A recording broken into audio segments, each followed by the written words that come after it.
Y conocimientos. All we need is love. Porque el dinero cambia las cosas. El amor cambia la vida. All you need is love. All we need is love.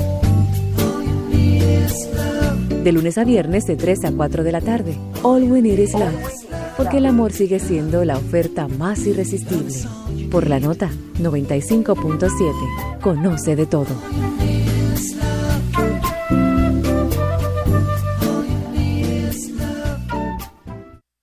Ya estamos aquí. Desde la 1 hasta las 3 de la tarde. Usted es el que tiene la última palabra. Opine, díganos qué piensa. Mira, yo te voy a decir algo, mira. Esa encuesta es incoherente y contradictoria. Podemos debatir. Los micrófonos son de ustedes. Después de la tanda de política que nos dio nuestro oyente habitual anterior, vamos a hablar entonces del tema. Del tema.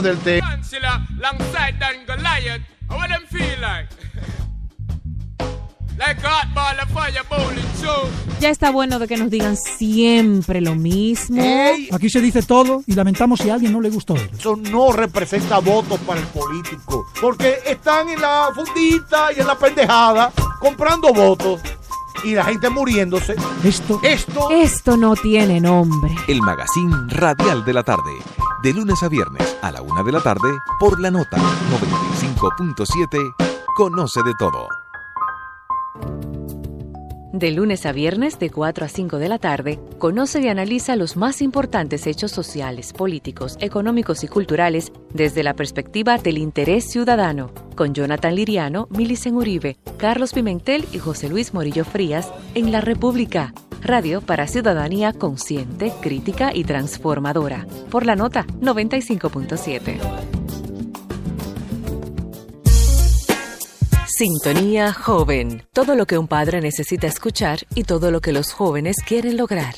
Sintonía Joven. Importantes temas de orientación para padres y adolescentes tratados de forma dinámica e innovadora. Sintonía Joven. Los sábados a las 3 de la tarde por la nota 95.7. Conoce de todo.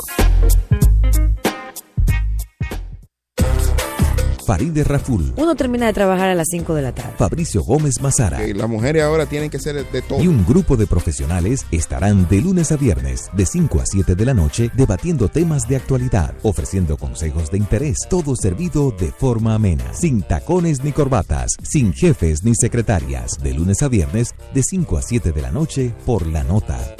Conoce de todo. Te acompaña La Nota 95.7. Conoce de todo.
Muy buenas tardes, esto no tiene nombre, está al aire desde la 1:04 hasta las 3 de la tarde. Vamos a estar compartiendo con ustedes noticias, información, debates y, ¿por qué no?, hasta alguna que otra especulación a través de la nota 95.7 y también a través de Coral Canal 39 y Canal 8 para los que nos sintonizan en sus televisores, porque, como dice don Roberto Cavada, somos un sonido para ver. Todos somos vendedores. Si has estado ahí fuera, te habrás dado cuenta de que en el mercado hay mucha competencia. Expectativa. El plan siempre ha sido este año como meta para conocer la ley de partido. ¡Realidad! La agenda de los temas que se incluyeron en ese denominado Foro Legislativo Empresarial se organizó en base a 5 grandes mesas de trabajo con los siguientes títulos: de la sostenibilidad, de la institucionalidad y seguridad jurídica, de la productividad, de justicia y seguridad ciudadana y de los recursos, respectivamente. Entre los proyectos de leyes identificados y considerados en esos trabajos y que fueron abordados figuran, entre otros: Con el tiempo aprendes que estar con alguien porque te ofrece un buen futuro significa que tarde o temprano querrás volver a tu pasado. Con el tiempo. Etcétera, etcétera, etcétera. ¿Qué pasó ahí? Que yo no lo sabía.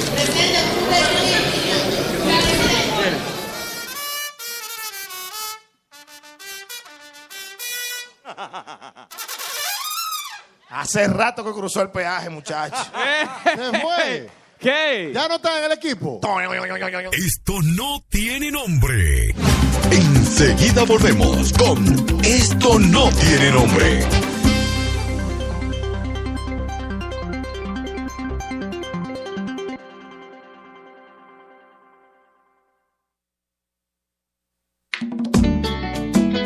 Para todo lo que quieras, te presentamos Expo Préstamo Banreservas. ¡Tu préstamo! Alcanza eso que tanto deseas con Expo Préstamo Banreservas para que remodeles o amuebles tu hogar, viajes a donde quieras y mucho más. Con tasas desde 12.75% fijas hasta 5 años. Solicítalo ya en cualquiera de nuestras oficinas a nivel nacional. Válido hasta el 31 de marzo de 2018. Banreservas, el banco de los dominicanos. Banreservas. Esto no tiene nombre. Eso no quiere decir exactamente que el imputado será testigo o que acusará a nadie o que prestará testimonio a favor de nadie. Eso lo que quiere decir es que esas condiciones establecidas en la norma se cumplieron. Una muestra de ello es que para la participación de Simón Bolívar Ureña Almanzar, que consistía en traslado de cadáver, la pena era de 2 años máxima y la mínima de 6 meses. Es decir, al día de hoy ya ese imputado tiene en prisión más de 6 meses. Yo creo que él con esas declaraciones trató de desmontar un tema que de manera indirecta fue el propio presidente que colocó en la agenda nacional, y es el tema de la reelección. Y digo esto porque... ¿Y por qué lo colocó el presidente? Bueno, es que basta, bueno, lo vimos, analizamos el discurso del 27 de febrero, basta con escuchar el discurso, que es un discurso que yo decía que no era, que si era rendición de cuentas o de cuentos.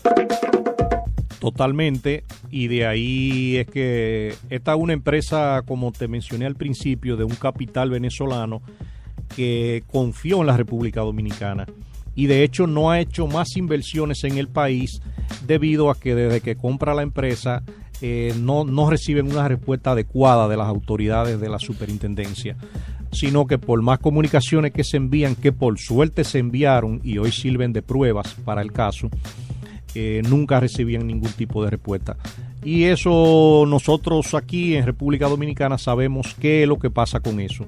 Te retrasan una autorización, un permiso de cualquier índole, y es para que busques cómo ofrecer un dinero, cómo buscar un padrino. Esto no tiene nombre. Sigamos disfrutando de Esto no tiene nombre. Esto no tiene nombre.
1:11 de la tarde. La fuerza política más importante de República Dominicana, el Partido de la Liberación Dominicana, luce cerrado a dos bandas, mientras que el PRM da un golpe de contundencia al elegir dos autoridades con mucho caudal político en las figuras de José Ignacio Paliza y Carolina Mejía.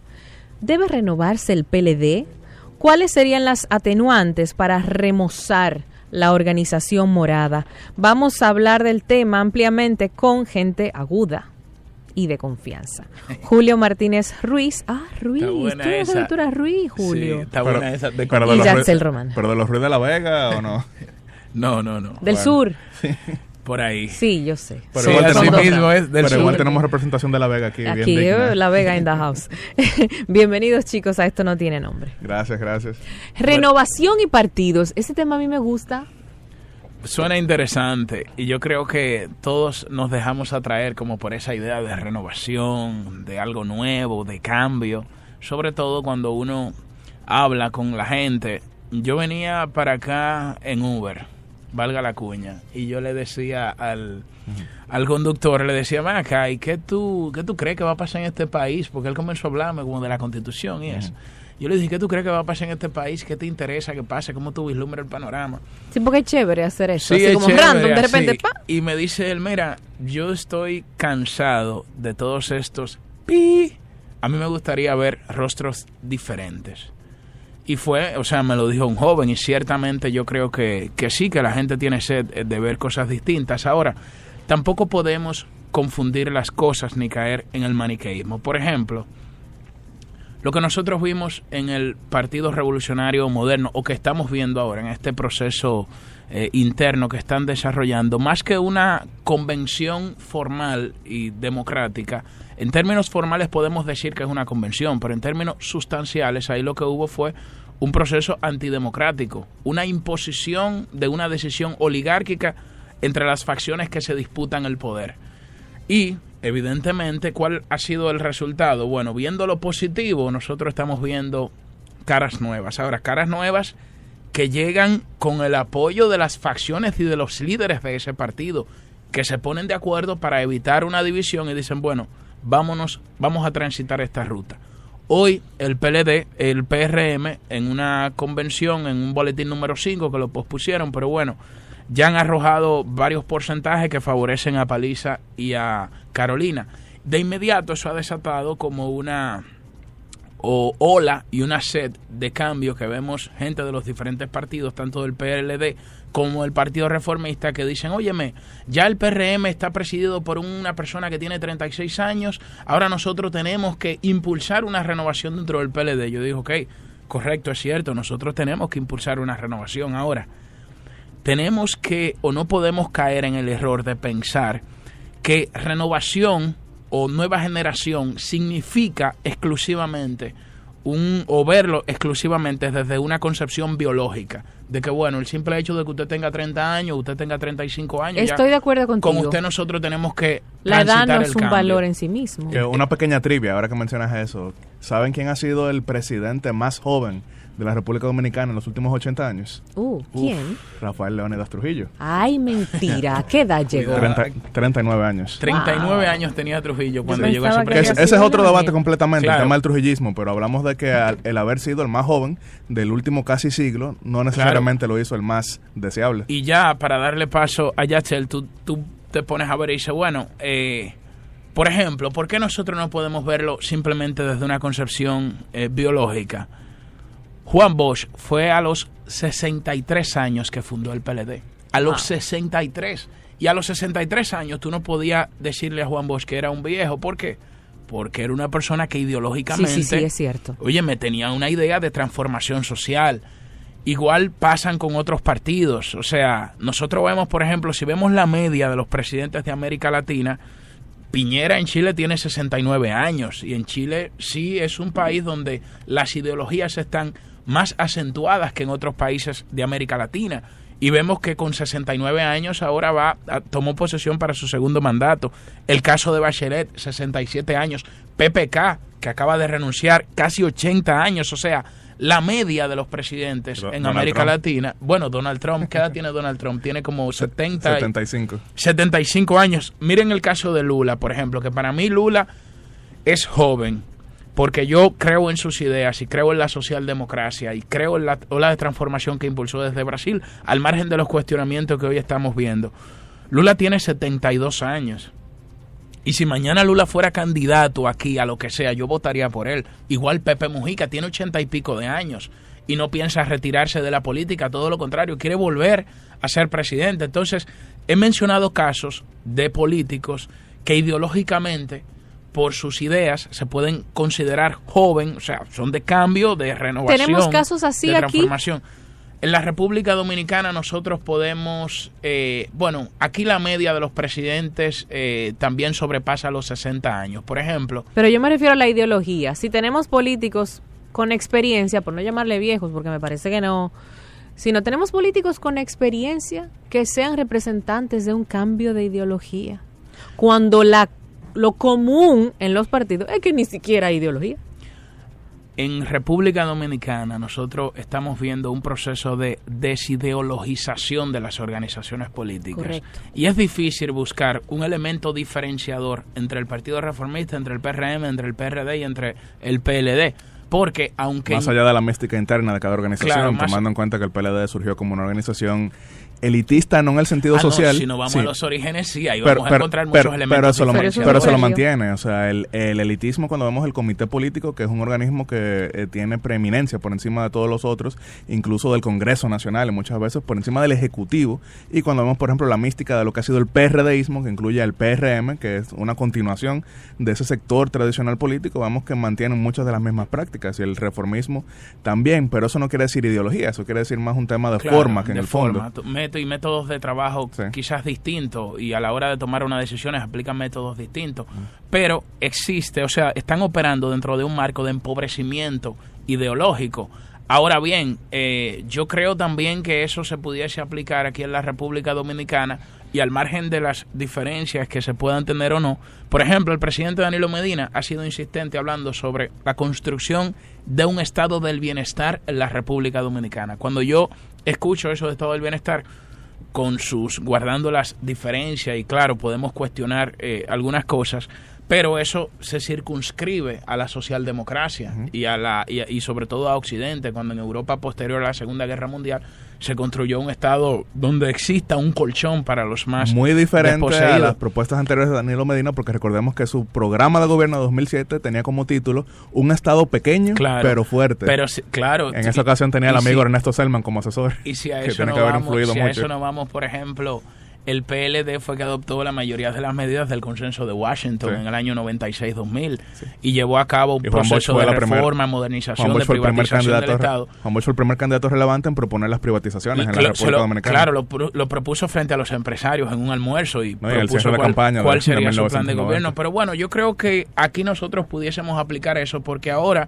se dice que por el hecho de que un partido eligió personas que tienen una edad considerada joven, entonces nosotros podemos decir que los que están son unos viejos porque sobrepasan los 60 años. Ahora, por ejemplo, vamos a ver algunos casos de la política dominicana, y ya con esto le paso el balón a Yacel. Víctor Gómez Casanova, cuando fue secretario general del Partido Reformista, tenía 29 años. 29 años tenía Víctor Gómez Casanova. Peña Gómez tenía 28 cuando fue secretario general del PRD, para ser justo y no hablar solamente de Don Orlando Jorge Mera tenía 39 años cuando fue secretario general del Partido Revolucionario Dominicano. O sea que esto que estamos viendo ahora no es nuevo. En el PLD es difícil por el hecho de que viene, como tú decías, son estructuras totalmente distintas. Por ejemplo, Juan Bosch fue presidente del PLD desde su fundación hasta el 2000. Estamos hablando de 28 años siendo presidente del PLD. El actual presidente del PLD lleva 17 años como presidente del PLD. Estamos hablando desde el año 2001 hasta la fecha. Y tiene que abocarse obligatoriamente el PLD hacia un proceso de renovación. Pero ojo, hay que escuchar cuáles son las ideas de quienes proponen el cambio generacional dentro del partido, más allá del aspecto biológico, porque eso ya, desde mi punto de vista, exclusivamente sobre esa variable yo lo descarto. Y yo doy continuidad a eso que mencionas de la variable generacional, la variable de qué edad tiene cada persona. Yo creo que eso no define absolutamente nada, porque así mismo como usted puede ser un joven biológico, solamente le faltan las canas para ser un viejo en cuanto a prácticas, en cuanto a querer replicar aquello que ha sido la tradición en el país. Y cuando hablo de tradición no quiero decir que todo es malo, al contrario, yo creo que las tradiciones muchas veces se vuelven precisamente eso, es porque de alguna manera han funcionado. Yo creo que hay muchas cosas que hay que mantener. Por ejemplo, esta república se funda con un sueño trinitario que era la institucionalidad, un gobierno cercano a la gente, un gobierno republicano verdaderamente. Yo creo que esa tradición duartiana es algo que hay que mantener. Ahora bien, hay muchas otras prácticas a lo largo de nuestra historia que lo que han sido funestas para el fortalecimiento de un Estado verdaderamente democrático. Y cuando entonces yo escucho a muchos jóvenes queriendo darle continuidad a eso, entonces a mí me apena mucho. Y yo creo que aquí tenemos que hablar más que de un cambio de rostros, más que de un cambio de una persona por otra. Tenemos que hablar de cambio de ideas que verdaderamente sirvan para una república liberal, democrática y funcional. ¿Y por qué hablo de un cambio de ideas? Porque, por ejemplo, hemos visto que durante muchísimo tiempo hemos tenido una práctica política en la cual se quiere personificar todos los males en el gobierno de turno. ¿Y qué pasa entonces? Que termina siendo como aquel mito griego de la hidra, que le cortas una cabeza, pero después es reemplazada por otras dos. Así y yo creo que entonces, en vez de hablar de las personas, tenemos que hablar de los males de fondo. Tenemos que hablar de por qué el sistema político dominicano sigue replicando estas prácticas nocivas para la salud de nuestra república. ¿Por qué sigue pasando eso? Si no conocemos el diagnóstico, no podremos de ninguna manera curar eso que adolece nuestra república. Yo sí saludo el hecho de que se hagan convenciones para reemplazar a aquellas personas que se han acomodado en posiciones. Yo creo que no debe de ninguna manera volverse ni un partido, ni una alcaldía, ni una posición electiva un feudo personal de nadie. Yo creo que mientras más existan condiciones para desplazar a aquellos que de manera casi que eterna se han acomodado en estas posiciones, pues mejor. Ahora bien, que no sea un cambio para seguir con lo mismo. Y yo no estoy diciendo que esto es necesariamente lo que está pasando en el PRM, solamente digo que el debate tiene que ser un poco más profundo, el debate tiene que ser un poco más de fondo. ¿Qué es lo que está pasando en la República Dominicana? Que, por ejemplo, nosotros aprobamos en el año 2011 la Estrategia Nacional de Desarrollo y todavía ni siquiera se han discutido la mayor parte de los mandatos en ese sector. Entonces, ¿por qué seguimos discutiendo sobre temas superficiales? ¿Por qué seguimos hablando de temas sobre quién es el ministro de tal cartera? ¿Quién es el presidente de tal partido? ¿Quién es el senador? ¿En cuál lugar? No, hablemos de por qué ninguno de los sectores impulsa esos cambios. Así es.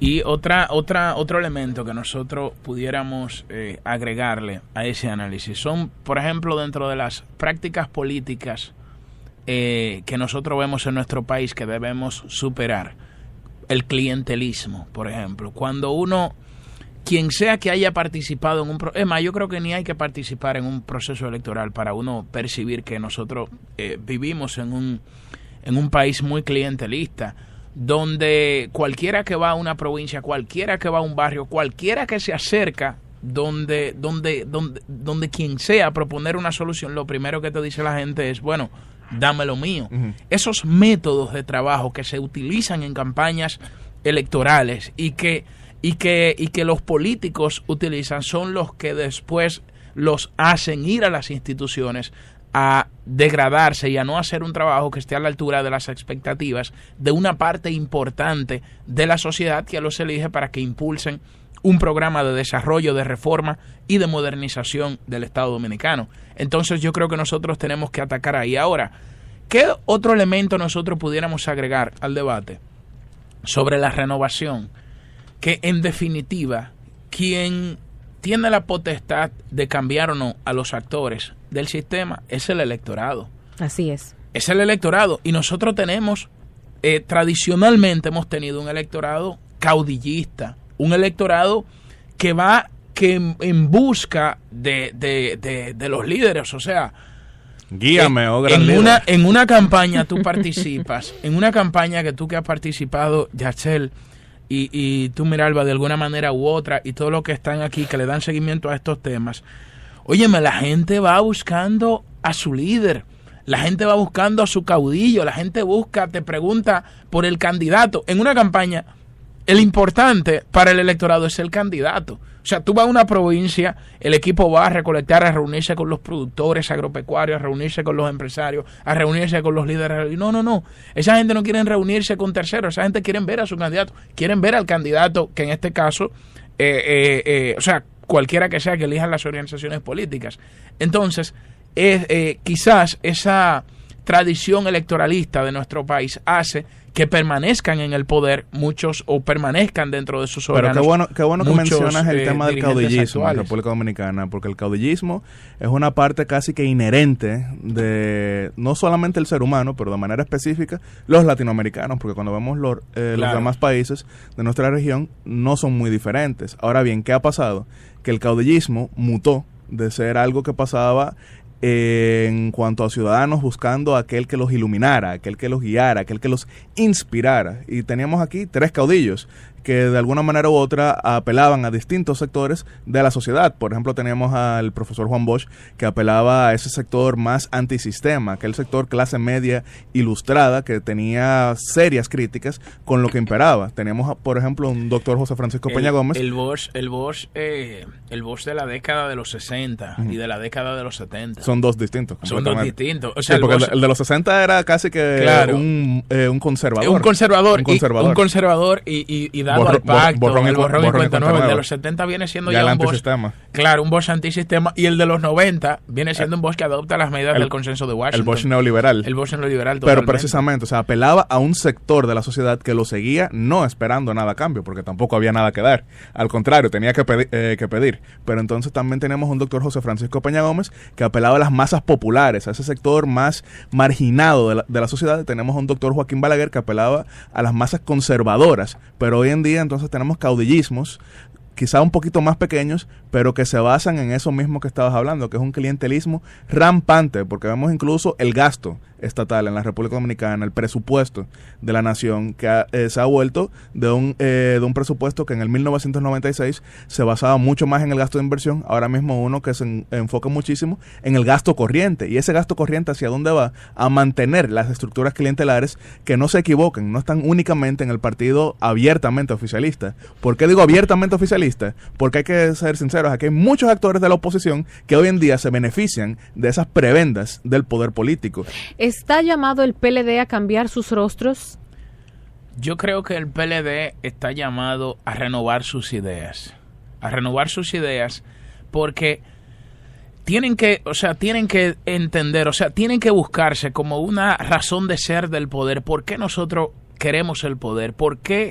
¿Cuál es la razón de ser de la conquista del poder? Y evidentemente ahí tiene que entrar una razón programática que necesariamente se deba a que se tengan que impulsar reformas políticas, reformas institucionales que necesita nuestro país, una reforma fiscal integral que necesita nuestro país, que en estos momentos, aunque nosotros hemos escuchado algunos líderes de manera aislada, tanto del sector político como del sector empresarial, hablar sobre la necesidad de eso, más que palabras se necesitan que tengan la vocación de poder sentarse en una mesa y escuchar con humildad las propuestas de cada quien. Entonces yo creo que un gobierno con más del 70% de popularidad en varios momentos, el PLD, 2/3 del Congreso, el PLD está llamado a renovarse ideológicamente y a garantizar un proceso donde las reglas de juego sean respetada, porque ahí es que está el tema, y entra todo esto del tema de las primarias y todo esto que nosotros estamos viendo en el Partido Revolucionario Moderno, porque si algo confirma esa convención del PRM es que ningún partido o se adhiere la tesis, se puede salir a relucir la tesis que se confirma en este proceso de que ningún partido esté en capacidad de organizar unas elecciones limpias, democráticas, transparente, con un padrón confiable y con actores que garanticen el equilibrio y sean árbitros. Entonces, esos elementos son los que tienen que garantizarse dentro del Partido de la Liberación Dominicana. Si se garantiza el respeto a las reglas de juego, y hay reglas de juego claras, que se regule, por ejemplo, el tiempo de las campañas, el costo del proceso interno, que no puede ser que en una convención interna parezca una campaña presidencial. Y tú te das cuenta, óyeme, tú poner vallas, por ejemplo, vamos a coger, tú pones, no sé, el barrio de los Alcarrizos, llenar todo eso de vallas para una candidatura a senador, oye, me cuesta como 30 millones de pesos. Exacto. Vamos a incorporar a esta conversación a José Gregorio Cabrera, que está con nosotros en la vía telefónica. Bienvenido, José, ¿cómo estás? Bien, ¿cómo están? Buenas tardes. José, buenos días. ¿Cómo están mis ¿La necesidad amigos, de renovación del PLD es imperante o se aguanta un poco más? No, es imperante, es impostergable. ¿Por qué? Porque como partido hemos O sea, déjame redireccionar mi pregunta. Tú dices que es imperante. Te pregunto, si es imperante, ¿porque el PLD lo necesita o porque la presión que ejerce lo que sucedió en el PRM ahora es más notable lo que pasa en el PLD? No, lo que pasa es que una cosa va directamente vinculada a la otra. Primero porque el país lo necesita. Los partidos políticos, independientemente de que en una buena parte del mundo estén en crisis y los outsiders de la política vayan brillando, como es el caso de Donald Trump en Estados Unidos, los partidos políticos siguen siendo el instrumento por excelencia para el desarrollo de una democracia.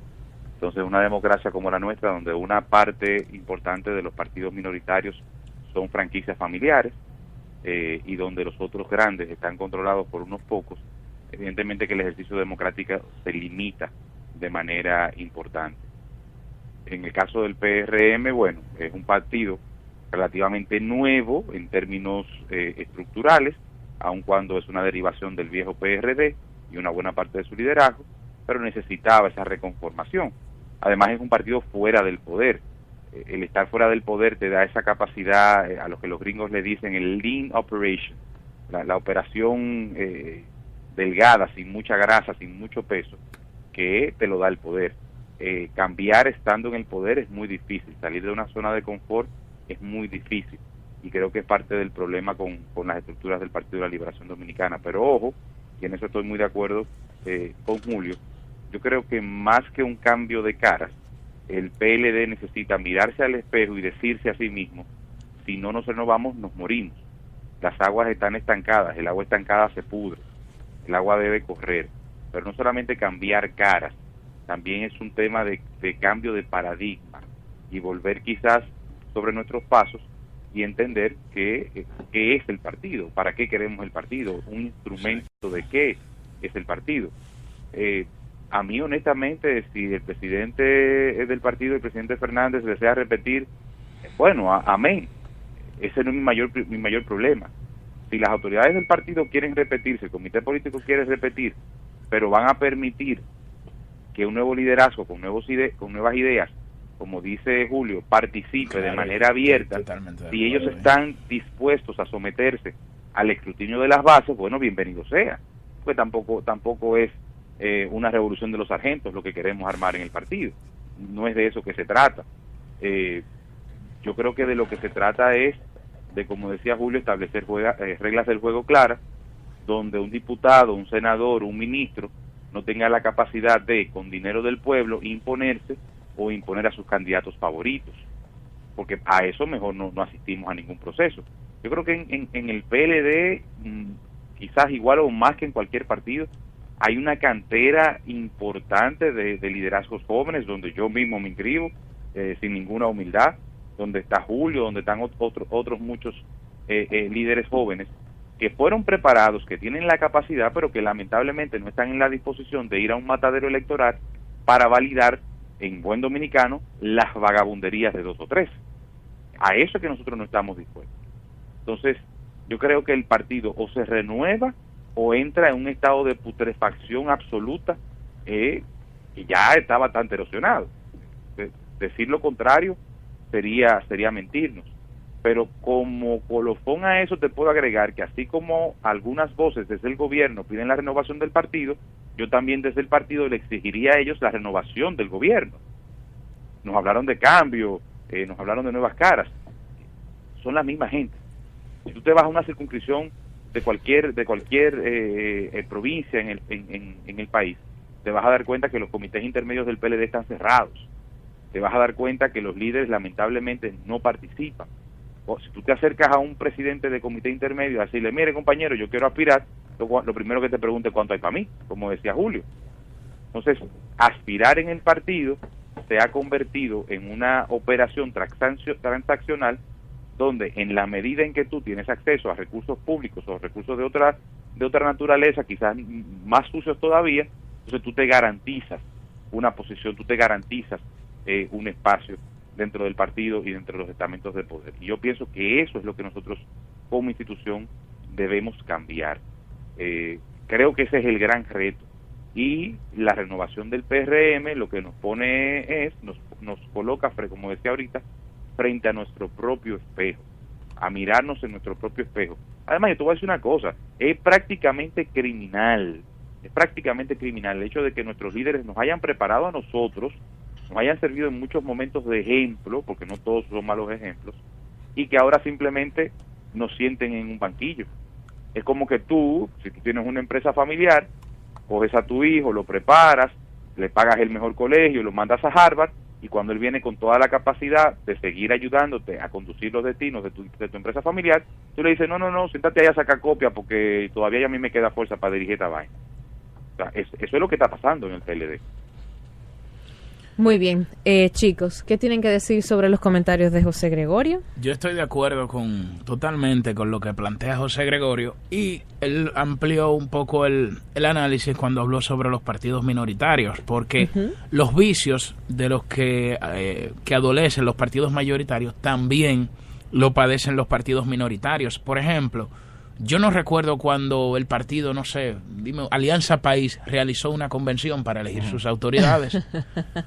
O sea, no recuerdo cuándo un partido de esos minoritarios realizó. Entonces, esos partidos le Lo que pasa es como que uno está más pendiente y mediáticamente llama más la atención, pero es cierto, yo no recuerdo haber oído. Porque obviamente uno le pone más atención a quienes a los más grandes. De alguna manera u otra la pero posibilidad es cierto, de tener, deben hacerlo todos. De tener una alcaldía, de tener una bancada mayoritaria o segunda mayoría, o tener desde luego la presidencia de la República, pero como bien mencionas, es un tema sistemático. Tenemos una cultura que incluso no es exclusiva de los partidos políticos. Hablamos de la sociedad civil.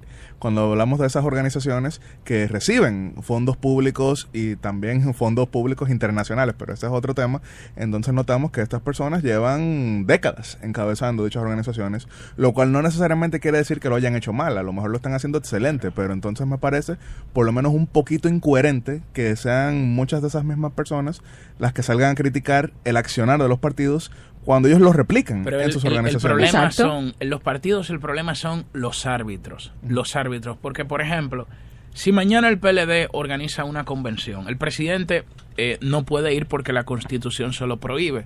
Entonces, los precandidatos salen, presentan su programa de gobierno, sus ideas y van a una convención. Se supone que, o sea, tú tienes que tener como un mecanismo para que el presidente juegue un rol de árbitro y desarrolle un papel neutral entre los candidatos que están terciando en el proceso.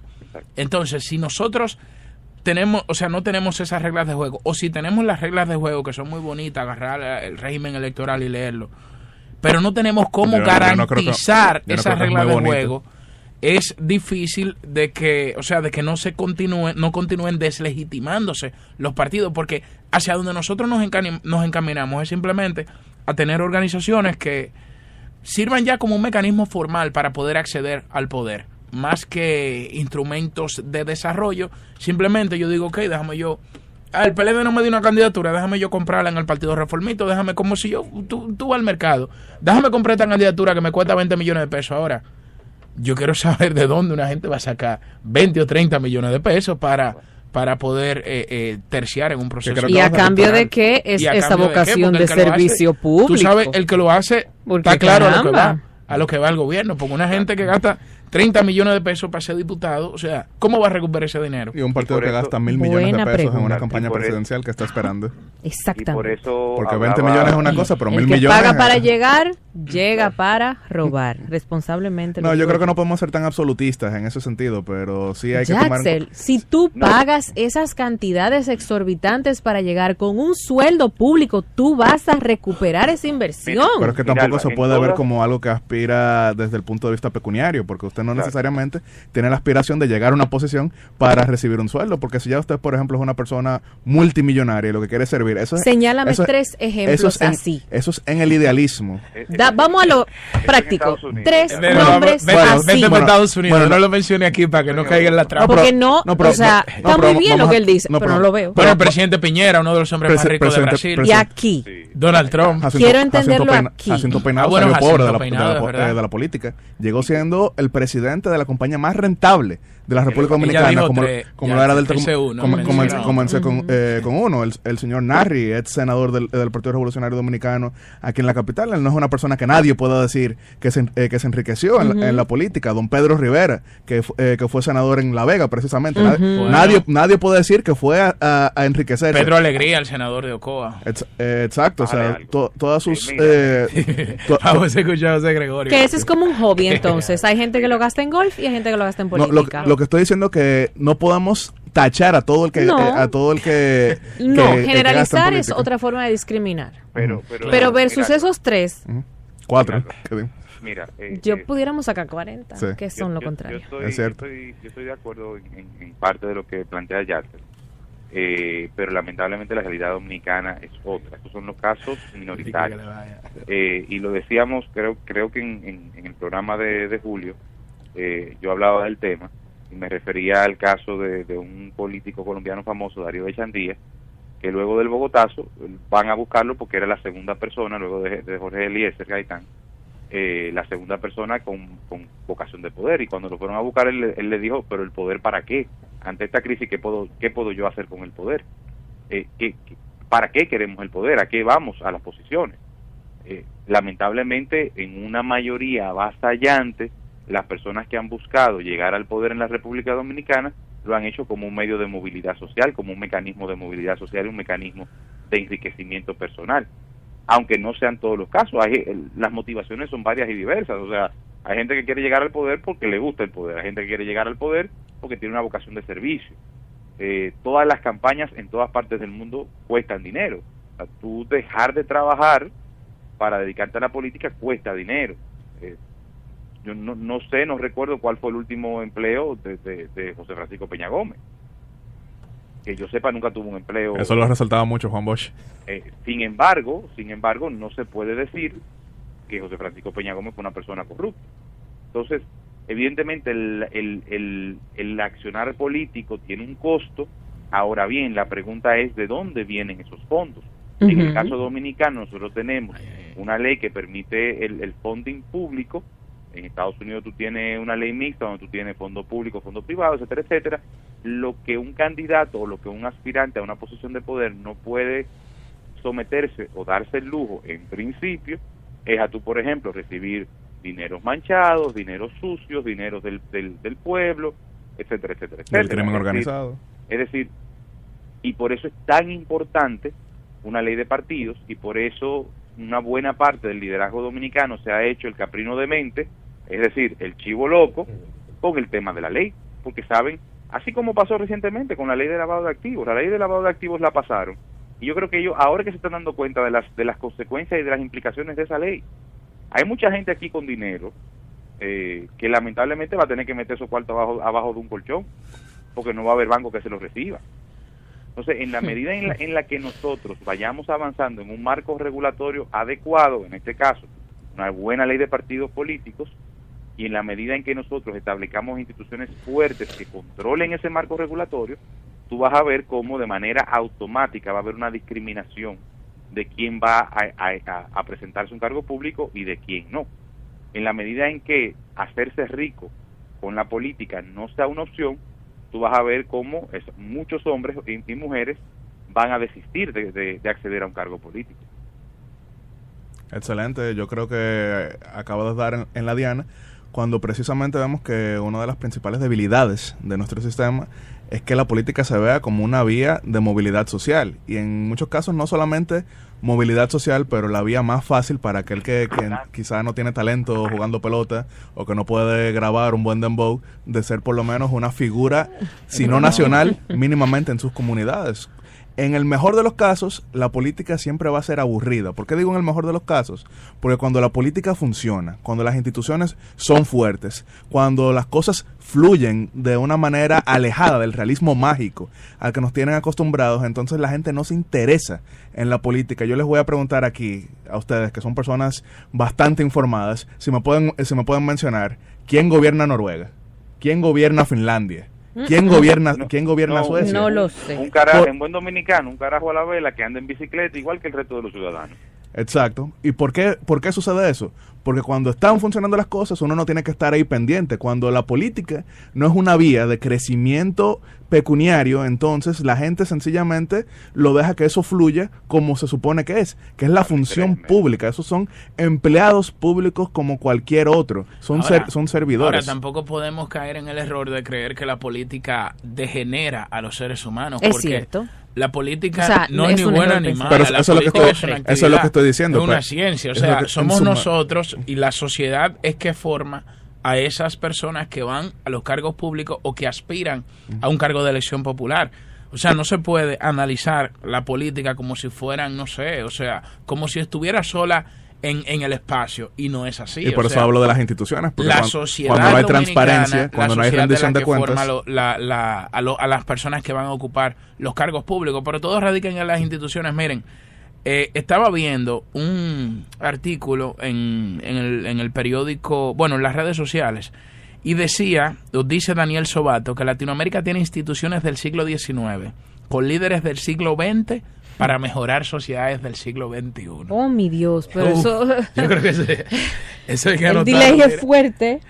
Yo creo que ahí es que está el gran problema de América Latina, en cómo nosotros podemos fortalecer las instituciones para que nadie esté por encima de ellas. Ese es el gran reto y el gran desafío. Y ese es el problema, porque cuando hablamos de la política no estamos hablando de la ciencia, estamos hablando de la realidad. Y la realidad es que con esas instituciones débiles, que no tienen rendición de cuentas, que no tienen transparencia, que no tienen un sistema que funcione de manera que si usted metió la mano, de manera que si usted violó a su juramento constitucional, usted sea sancionado, entonces va a pasar lo que vemos, que es que instituciones, no solamente los partidos políticos, que fue el inicio de esta conversación, pero ministerios, alcaldías, que es donde pasa de una manera quizá a veces más aberrante por la falta de atención que se pone muchas veces a las alcaldías mientras más uno se aleja de las zonas urbanas.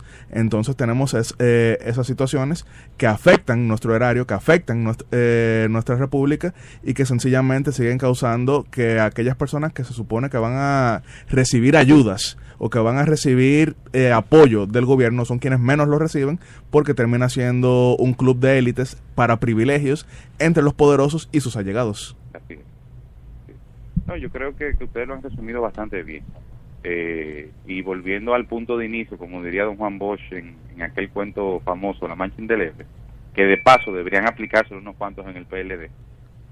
Yo creo... ¿El cuento? Sí, es un cuento. ¿Por qué parte? Yo creo que muchos lo leyeron. Refiriéndonos a que, o sea, desmontarse la cabeza. ¿O no, exacto, el tema de desmontarse la cabeza. Okay. Que yo creo que muchos lo aplican a la perfección. Sí, lo que pasa, no, me refiero en sentido contrario. En el sentido negativo. De que muchos nos piden que nos quitemos la cabeza y hay quienes... Pero es que la cabeza no la podemos quitar, ¿no? Bueno. ¿Tú crees? Pero eso es lo que quisieran mucho. Pero quizá no literalmente. Volviendo al punto de inicio, yo creo que en temas estructurales, definitivamente, como decía anteriormente, el PLD debe someterse a una renovación. Yo creo que independientemente de que la juventud no es una condición que automáticamente se cualifica, sí pienso que la renovación de las ideas, la renovación de los espíritus, la diversidad hace que la política sea más interesante, que la ciudadanía se sienta mejor representada. Solamente tienen que pensar que nosotros somos una sociedad joven. O sea, la cantidad el nivel de la población que está por debajo de los 40 años es mayoritario. Y yo te pregunto a ti, ¿cuántos líderes menores de 40 años hay en los partidos políticos dominicanos? Exceptuando ahora en este caso el PRM. Entonces, tenemos una sociedad que es mayoritariamente mujer. ¿Cuántas mujeres hay en posiciones de toma real de decisiones? No bicuices en 2 o 3 ministerios, no. O sea, personas que tengan real capacidad de toma de decisión. En el PLD son 2 o 3, Alejandrina Germán, la vicepresidenta Margarita, 2 o 3. Entonces, no estamos bien representados. En la medida en la que tú no te sientes bien representado, evidentemente, tú pierdes interés en la política. En el momento en que nosotros, como partido, nos demos la oportunidad de abrir las puertas para que esos que representan esa nueva masa crítica de votantes se sientan identificados, se sientan que tienen un interlocutor válido, entonces en ese momento también, de manera automática, el interés se va a renovar.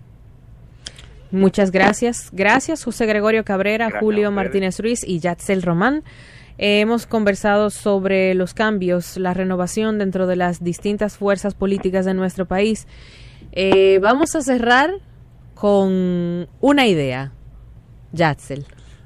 Yo quiero dar continuidad a lo que él mencionaba de la representatividad, porque hay un dato indiscutible, es que República Dominicana es el país de América Latina sin voto obligatorio con mayor participación electoral, 70%. Pero el problema es que esa participación se queda en el día de las elecciones. ¿Y por qué la gente no se involucra en todo lo que es la política durante el cuatrienio completo? Porque lo ven como algo ajeno a ellos. ¿Por qué lo ven como algo ajeno a ellos? Porque si es un país mayoritariamente mujer, un país mayoritariamente joven, y no ve personas que representen esos sectores, lo ve como un club de, no quiero decir viejos, pero de personas de otra época. Entonces, eso quizá pueda parecer contradictorio a lo que dije al inicio, de que se trata más de un cambio de ideas que un cambio de rostros, pero también hay que tomar en cuenta que la representatividad es bien importante, porque así mismo, como no solamente hablamos de la política, pero así mismo como cuando vemos una película extranjera, ahí notamos a una persona de origen dominicano, nos llena de orgullo, nos llena de ese pensamiento en el cual, bueno, si él lo hizo, yo también puedo hacerlo. Entonces también eso influye en más política, porque si yo veo jóvenes, entonces yo también quiero estar ahí. Si soy mujer y veo más mujeres, yo también quiero participar en eso. Entonces yo creo que una cosa no choca con lo otro, tenemos que combinarlo. Sencillo, los partidos o se renuevan o mueren, porque como van las cosas, cada día más la gente, si no se siente representada en una organización, buscará otros mecanismos y otras causas para canalizar sus inquietudes.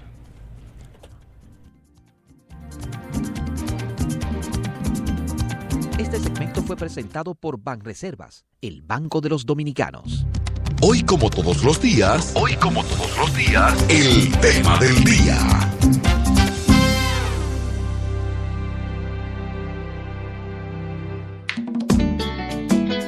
Para todo lo que quieras, te presentamos Expo Préstamo Banreservas. ¡Tu préstamo! Alcanza eso que tanto deseas con Expo Préstamo Banreservas para que remodeles o amuebles tu hogar, viajes a donde quieras y mucho más. Con tasas desde 12.75% fijas hasta 5 años. Solicítalo ya en cualquiera de nuestras oficinas a nivel nacional. Válido hasta el 31 de marzo de 2018. Banreservas, el banco de los dominicanos. Banreservas. Enseguida volvemos con Esto no tiene nombre.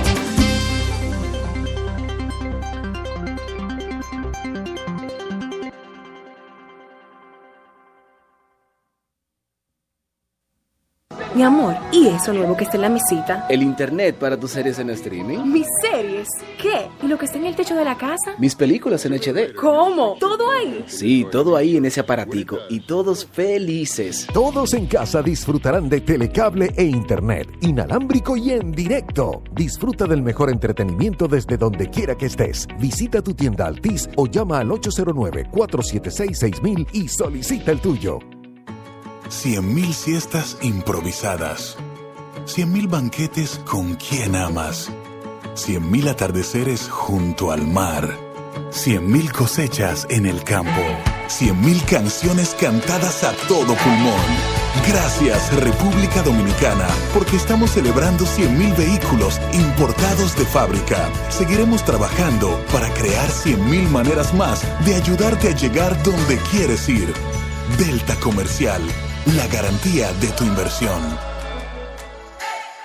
Ya estamos en la Semana Mayor. Si sales de tu ciudad o te quedas en casa, la Superintendencia de Bancos te informa que en cada pueblo del país Hay subagentes bancarios localizados en colmados, ferreterías, farmacias y otros establecimientos. En los subagentes puedes realizar transacciones bancarias y pagar tus servicios. En esta Semana Santa, meditemos y actuemos con responsabilidad. Superintendencia de Bancos. Cuentas con nosotros. Señores, esta es su sección favorita, Estrellas en Decadencia. Buenas tardes. Dígame. Señores, esto nos debe llevar a nosotros a reflexionar. Seriamente. ¿A dónde ha llegado la política en nuestro país? Que una persona admita que es loco y utilizar eso como una promoción, en algún momento quisiera popularse, como ya lo hizo en un momento. Sí, lleno de orgullo, además, Mejor yo, que soy loco. Exactamente. Pero da vergüenza. El mismo político debería de revisarse. Oye, un loco que admite que es loco. Eso sería lo último, señores, porque realmente, como decían ustedes ahorita, todo lo hace por loco. Ah, no, pues yo le dije que era loco. Mira que yo estoy loco. Mira que yo estoy loco. Mira que yo estoy loco. Mira que yo estoy loco. Mira que yo estoy loco. Mira que yo estoy loco. Ay, pero no te pongas así, cármate. Esto no tiene nombre.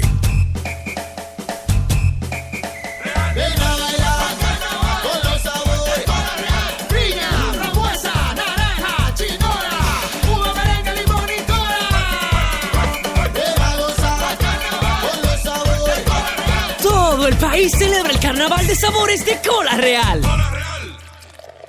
Hay que viajar, claro que sí, relajarse y disfrutar de todo lo que ofrecen los resorts en nuestro país. Contamos con las mejores tarifas en todos los hoteles nacionales. Llame a los amigos de Emily Tours. Tú y tu familia se lo merecen. Pregunte por las ofertas de aniversario ahora que Emily Tours está cumpliendo 40 años. Usted solamente debe decir que lo escuchó en este magazine que no tiene nombre, con Roberto Cavada, José Enrique Pintor y Miralba Ruiz. Llámelos, dígale, les escuché en la radio en la 95.7. ¿Me dicen la oferta para viajar con Emily Tours? Llámelos al 809-566-4545 en Santo Domingo y 809-724-9700. Emily Tours, con ellos hay que viajar.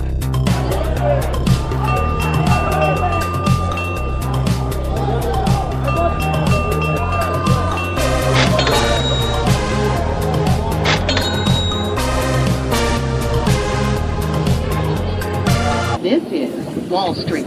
Esto no tiene nombre.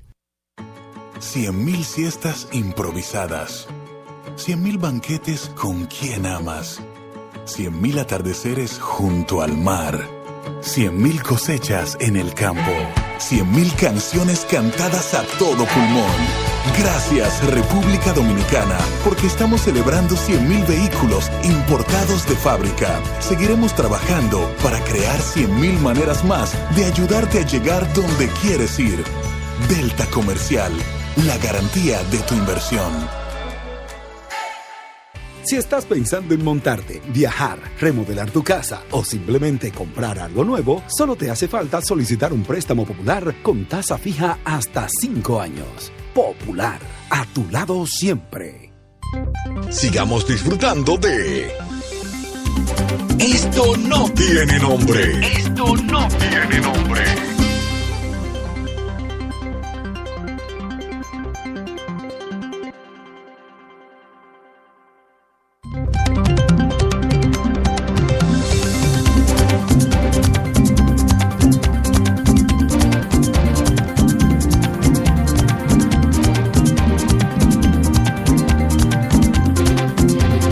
De Perú, tal como dice el título de esta noticia, ya sea por la guerra entre los hermanos Fujimori o los vínculos del hoy expresidente Pedro Pablo Kuczynski, el mandatario renunció ayer al cargo con una extensa misiva, fue bastante larga.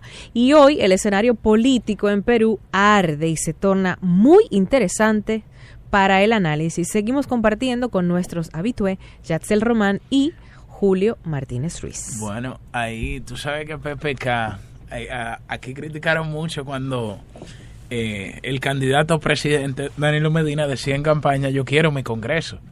Yo quiero mi Congreso, o sea, refiriéndose a que quería que su partido sacara una mayoría en el Congreso. En el caso de Perú, nosotros vimos que en las elecciones del año 2016, Fuerza Popular, que es el partido de Keiko Fujimori, sacó 73 legisladores, y Peruanos por el Cambio, que o sea es PPK, se le asimila al nombre de PPK, pero se llama Peruanos por el Cambio, su partido, sacó 18 escaños, y precisamente desde estas elecciones se vio que PPK iba a gobernar con un Congreso en contra, que iba a tener que tener una capacidad de concertación muy alta, porque todas las reformas que quisiese impulsar desde el Poder Ejecutivo tendrían que ser aprobadas por el Congreso Nacional. Entonces se produce una división entre Keiko Fujimori y Kenji Fujimori. 10 diputados se adhieren al proyecto político de Kenji Fujimori, y esto genera una disputa en Perú, porque en un principio el presidente lo vinculan al caso de Odebrecht, porque cuando fue ministro el presidente Alejandro Toledo, sus empresas, que él no estaba encabezando sus empresas, pero tuvieron un vínculo porque le dieron una consultoría a Odebrecht de manera legítima, pero utilizaron esa excusa para destituirlo. Hace 3 meses, cuando inició el proceso de destitución parlamentaria, se produjo una especie de acuerdo tácito, no un acuerdo de estos que salen a la luz pública donde se publican cada uno de los puntos en los cuales se arriban, pero se interpretó, y la lógica política así lo indicaba, que PPK indultó a Fujimori, que estaba preso, y a raíz de ese indulto, entonces, un sector dentro del Parlamento de los Fujimoris apoya a PPK e impiden su destitución parlamentaria. Y en este caso se trató de algo similar, aunque un contexto totalmente distinto. En este caso, PPK se alió también de nuevo a Kenji Fujimori, y Kenji Fujimori fue al Congreso de Perú, eso es lo que sale en uno de los videos, tratando de sobornar a congresistas con obras, con contratas en el gobierno, para impedir la destitución del presidente, que lo acusan por algo totalmente abstracto, totalmente ambiguo, algo que desde muy subjetivo, que desde donde sea que usted lo vea puede emitir un juicio diferente, una especie de vacancia moral, que es lo que fue lo que la Constitución peruana, lo que estimuló esta destitución. Entonces, en este caso, ¿por qué no logra el presidente PPK el apoyo mayoritario en el Congreso para impedir que se proceda y que inicie esta destitución como presidente de la República? Porque los Fujimoris hace 3 meses estaban unificados y actuaron al unísono, y en esta ocasión estaban divididos, y se inició una lucha campal por la autonomía y el poder político en el Congreso entre Kenji Fujimori y su hermana Keiko Fujimori. Sí, que bueno, hay que tomar algo en cuenta. El fujimorismo, que es la fuerza principal del Perú, porque durante la década de los 90, recordaremos que Alberto Fujimori, recientemente indultado, fue un presidente que no solamente se atribuye el haber derrotado el terrorismo comunista de la guerrilla Sendero Luminoso, que llegó a controlar el 30% del territorio del Perú, sino que también a partir de la década de los 90, cuando él asume el programa de gobierno de quien había sido su rival, Mario Vargas Llosa, y impulsa esas recetas llamadas Fujishock, la economía peruana se transformó. E incluso eso fue algo muy admirado en la República Dominicana, tomando en cuenta que quien había sido el primer ministro de Alberto Fujimori y quien había sido uno de sus principales asesores, Hernando de Soto, es uno de los economistas preferidos del presidente de la República, Danilo Medina, quien siempre lo cita. Entonces mantiene una fortaleza electoral bastante notable, mientras que los demás sectores políticos han colapsado. Los partidos tradicionales de Perú desde esa década de los 90 no han tenido la misma fuerza. Por eso hemos visto que en cada elección lo que sucede en Perú es que tú sabes que a él no el rasero con el que miden a Alberto Fujimori no fue por su por la marcha de la economía, por las transformaciones que impulsó desde su gobierno, fue por la violación a los derechos humanos. No, pero la mayoría de los peruanos, cuando tú los comparas con los otros sectores políticos, entonces se muestran como simpatizantes del fujimorismo, porque, por ejemplo, ¿por qué ninguno de los otros partidos por sí solo puede lograr esa votación de un 49%, que es la que logra Keiko Fujimori en 2 elecciones consecutivas? Y entonces incluso vemos que la mayoría de encuestas daban que entre un 52 y un 60% estaba de acuerdo con el indulto. No podemos negar que Fujimori sigue siendo el más popular de Perú, por todas las razones que fueran. Sin embargo, cuando se produce el indulto, de inmediato comienzan a verse las calles de Perú personas indignadas pidiendo la destitución del presidente PPK. Porque aquí vemos la marcha verde. Sí, pero a diferencia una cosa es la calle. Sí, pero a diferencia de Perú, aquí ese sector de la marcha verde no votó por el presidente Danilo Medina. Uh-huh. Aquí ese sector no votó por el gobierno actual. Bueno, qué bueno que entras en el tema electoral. Y a diferencia de Perú, nosotros vimos cómo durante la campaña electoral, o sea, la polémica no era el programa de gobierno, la polémica no era lo que representaba o las ideas que representaban tal cual.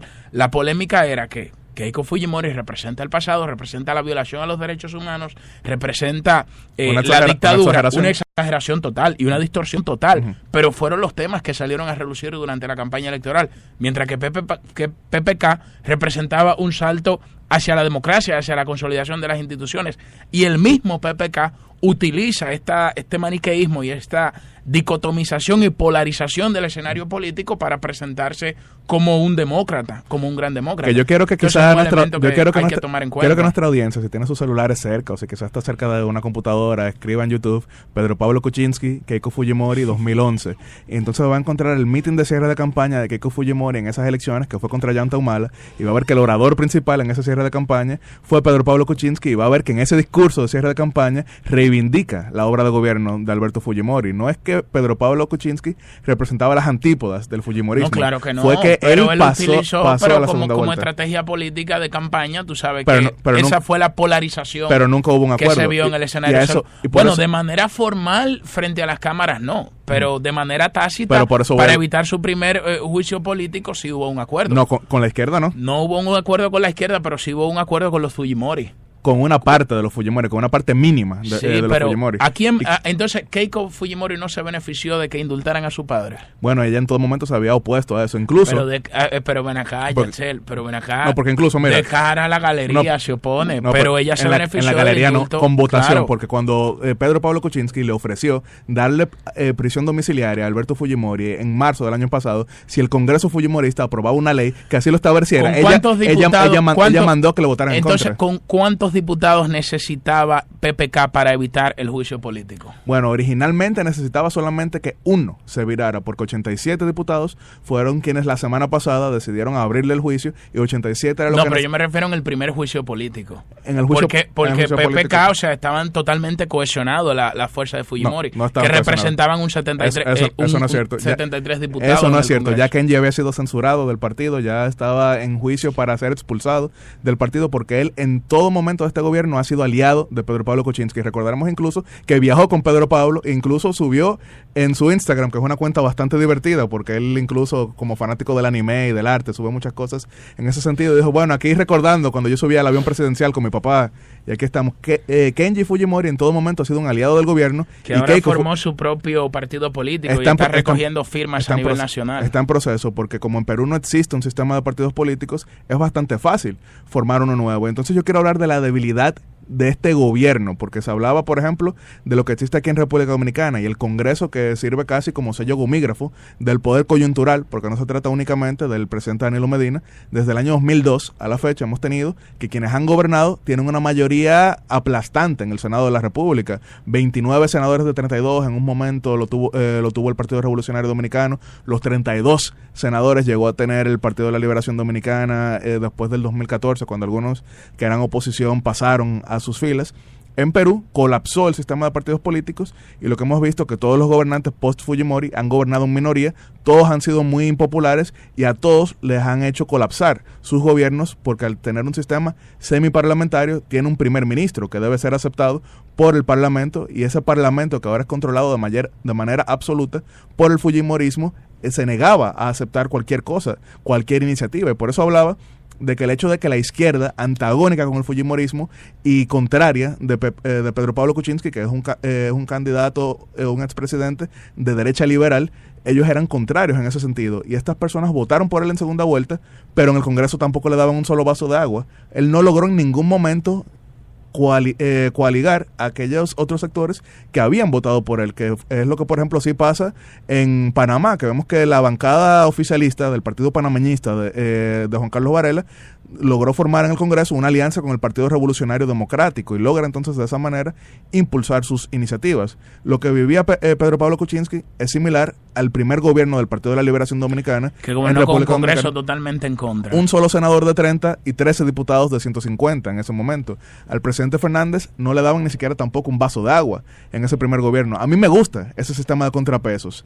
A mí lo que no me gusta es la decadencia de ese sistema, que es lo que se ha visto en Perú, porque ahí no se trataba de impulsar una visión distinta, ahí se trataba de que había que hacer saltar al gobierno para adelantar elecciones y entonces lograr una elección de Keiko Fujimori en ese momento, mientras que Kenji Fujimori, apelando a otro tipo de votante, lo que se presentaba era como más conciliador, se presentaba era como una persona más abierta, y por eso colaboró en todo momento, y la razón por la que cae ayer el gobierno de Pedro Pablo Kuczynski es porque Kenji Fujimori era quien estaba ofreciéndole obras a los diputados. Claro. Cuando digo obras, no se malinterprete pensando que era obras en el sentido de que ellos iban a ser adjudicados con ella, sino eran obras para sus provincias, porque en muchos de esos sistemas lo que pasa es que si usted es diputado, y bueno, aquí también en cierto modo, si usted es diputado, si usted es un funcionario local y dice, bueno, por mi gestión es que están ahora construyendo aquí esta carretera, están construyendo esta cancha, están construyendo este multiuso y demás, eso le fortalece. Eso es lo que estaba ofreciendo en ese momento. Y por eso hemos visto que el Congreso de mayoría, ya no podemos decir solamente fujimorista, de mayoría queiquista, liderado por Luis Galarreta, ha dicho que van a promover el desafuero de Kenji Fujimori. Hay quienes de manera muy macabra aducen a que esto ha sido casi que un cálculo completo de la familia. Señores, pero yo no he oído prácticamente a Odebrecht en todo este debate y se supone que la razón por la que él está fuera es por Odebrecht. Esa es una parte. Y decir que vamos a corregir argumentos. Esa es la excusa. Es la excusa, pero ¿es real o no es real lo que se Sí, es real que él está claro que sus empresas le brindaron una consultoría a Odebrecht cuando él era el primer ministro del presidente Alejandro Toledo. Lo que sería ilegal es que él haya incidido en las obras que recibió Odebrecht en ese gobierno. Se demostró que fue así. No, eso no se ha demostrado. Lo que se demostró fue que su compañía, Bluefield Capital, sirvió como asesora de Odebrecht mientras él era ministro. Claro, y él no estaba encabezando, él no estaba en su compañía, él había delegado las funciones en su compañía, pero es bueno él resaltar. No estaba en su compañía. No. Pero la compañía seguía operando. Igualito. Es el problema de usted ser político y empresario a la vez. Y de ser cínico, porque aquí miren, cuando sucedió este escándalo de Odebrecht, el primer presidente de América Latina que salió dando un discurso que aquí todo el mundo compartió por las redes sociales fue PPK, hablando de que decretaba la muerte civil en contra de los corruptos y que el que haya estado vinculado con Odebrecht o un escándalo de corrupción no podía ocupar una función pública y un sinnúmero de cosas, y todo el mundo lo aplaudió con las manos y con los pies. Y resulta que ahora al presidente lo vinculan a una asesoría que le brindó una de sus empresas a Odebrecht.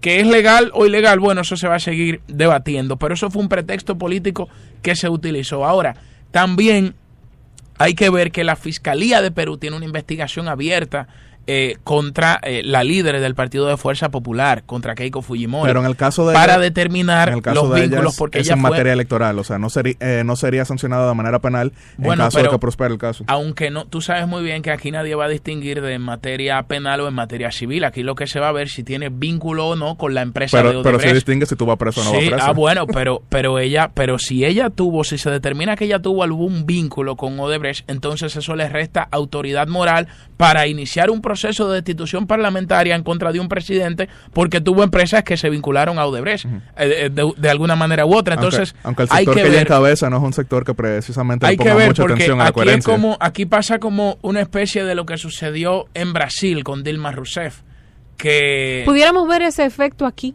que se viesen salpicados políticos que han prestado asesoría o han sido asesorados desde un cargo público por Odebrecht. Estamos claros de que si hay una investigación seria, si hay una investigación, ¿dónde está? Si hay una investigación que quiere ver quiénes fueron todas las personas que se involucraron. ¿Y quién va a hacer esa investigación? Esa es la pregunta. Okay. Esa es la pregunta.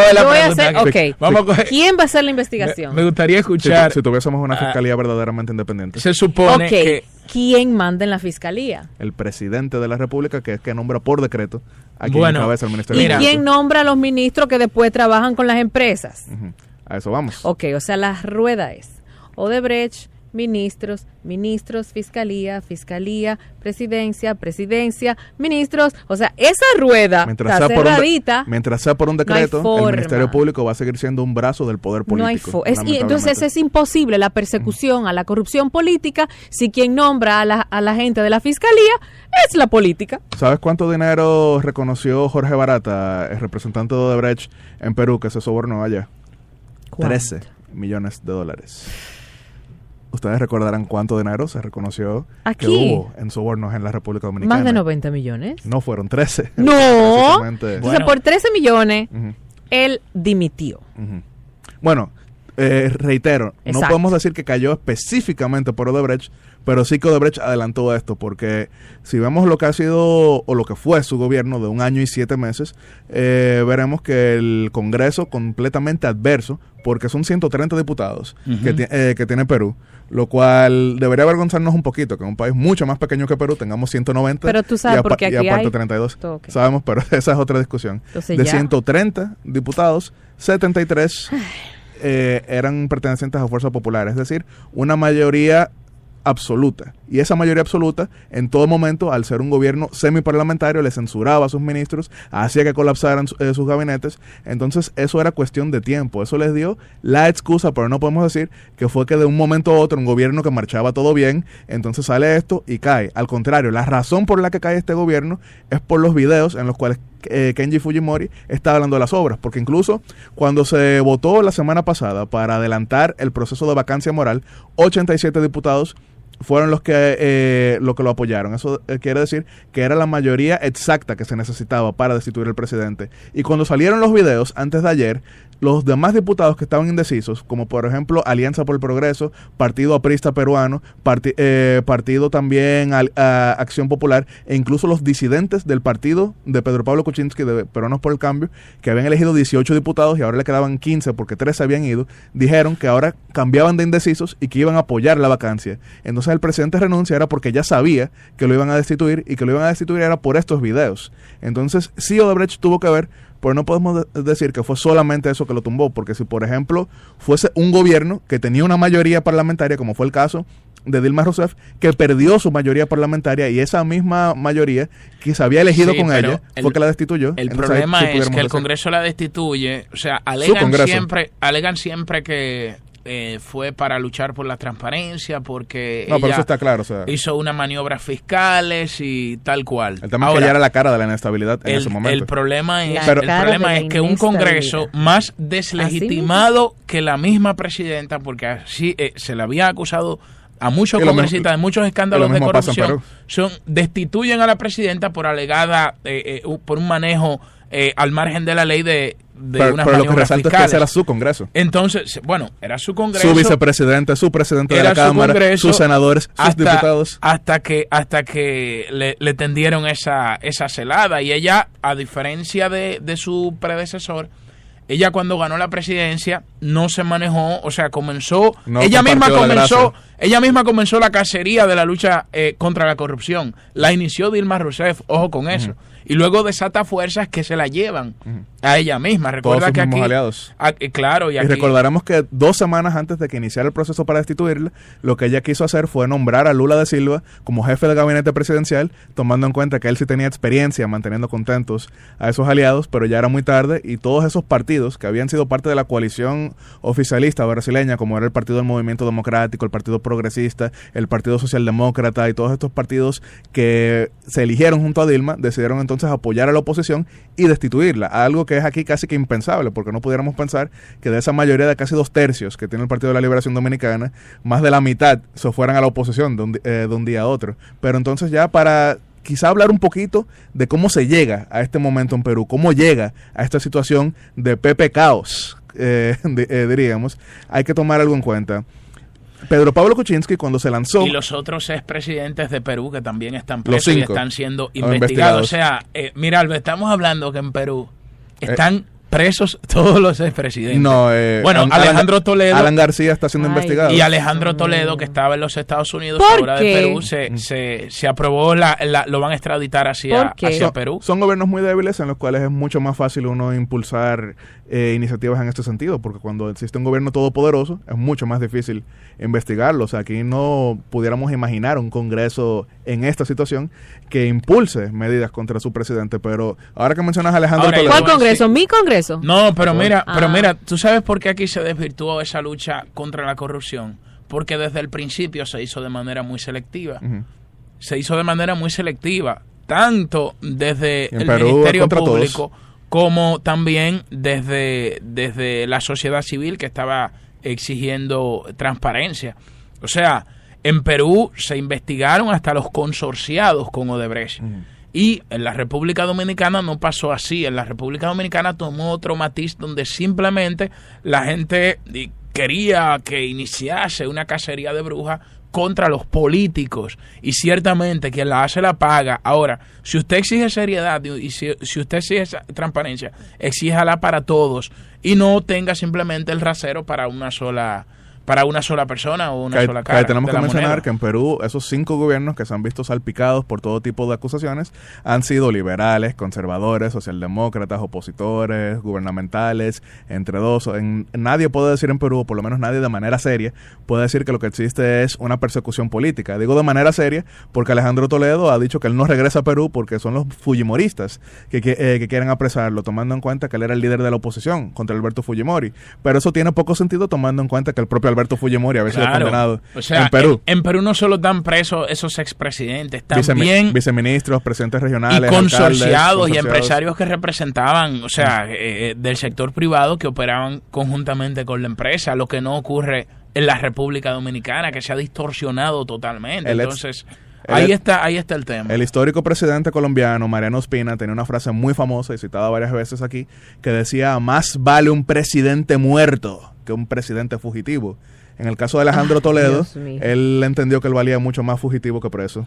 Entonces, ahora habría que ver también, y abrió gas, porque ya debe tomar posición en Perú el Martín Vizcarra, que es embajador en Canadá, aparte de vicepresidente, y la razón por la que él estaba en Canadá era porque él, al mismo tiempo que vicepresidente, era ministro de Transporte, y los fujimoristas lo estaban censurando, lo estaban acosando en todo momento, y el presidente entendió que para buscar la paz era mejor mandarlo a Canadá. Y ahora él regresa, y entonces se espera que de alguna manera esto sirva para calmar las aguas. Sin embargo, el presidente del Congreso, Luis Galarreta, líder de la bancada de Fuerza Popular, dijo ayer que la relación con Martín Vizcarra va a ser similar a la relación con Pedro Pablo Kuczynski. Así que yo personalmente, y esto no es un vaticinio, pero debo decir que yo estaría muy sorprendido si este gobierno llega al 2021, si este gobierno sobrevive hasta ese año, porque por ejemplo, la única razón por la que Michel Temer ha sobrevivido en Brasil es porque hay elecciones en octubre, porque si no hace tiempo que lo hubieran dado de baja también,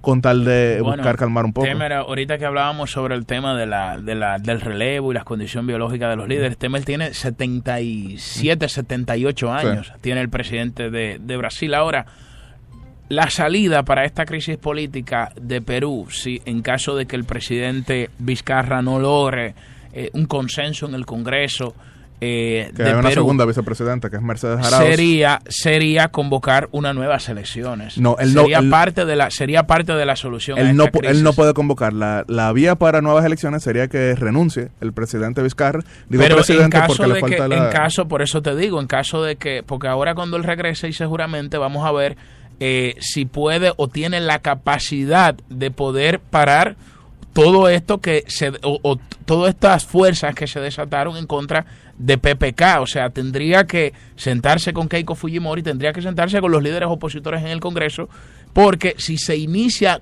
en contra de él una cacería similar a la que se inició con PPK porque se le identifique algún y tipo ya de vinculación. Esa entonces lo que nosotros veremos en Perú va a ser una secuencia de destituciones, de juicios políticos, una clase política mucho más desacreditada. Ya habían veremos una ciudadanía ministros más hastiada de los políticos y de la corrupción, y en definitiva eso es lo que pudiese, o lo que genera esa inestabilidad política, se puede traducir en una inestabilidad en otros órdenes. Y yo quiero citar que le estaba hablando de cómo se llegó a esta debilidad tan notable del gobierno de Pedro Pablo Kuczynski, y es que cuando se convocaron a estas elecciones del 2016, él arranca como cuarto lugar. ¿Y cómo él llega entonces a pasar a la segunda vuelta? Porque Perú aprobó una ley de partidos bastante estricta, y en esa ley de partidos entonces salieron descalificados los candidatos que estaban en segundo y tercer lugar, que eran César Acuña y el señor Barnechea. ¿Cómo fueron ellos descalificados? Porque la ley de partidos establece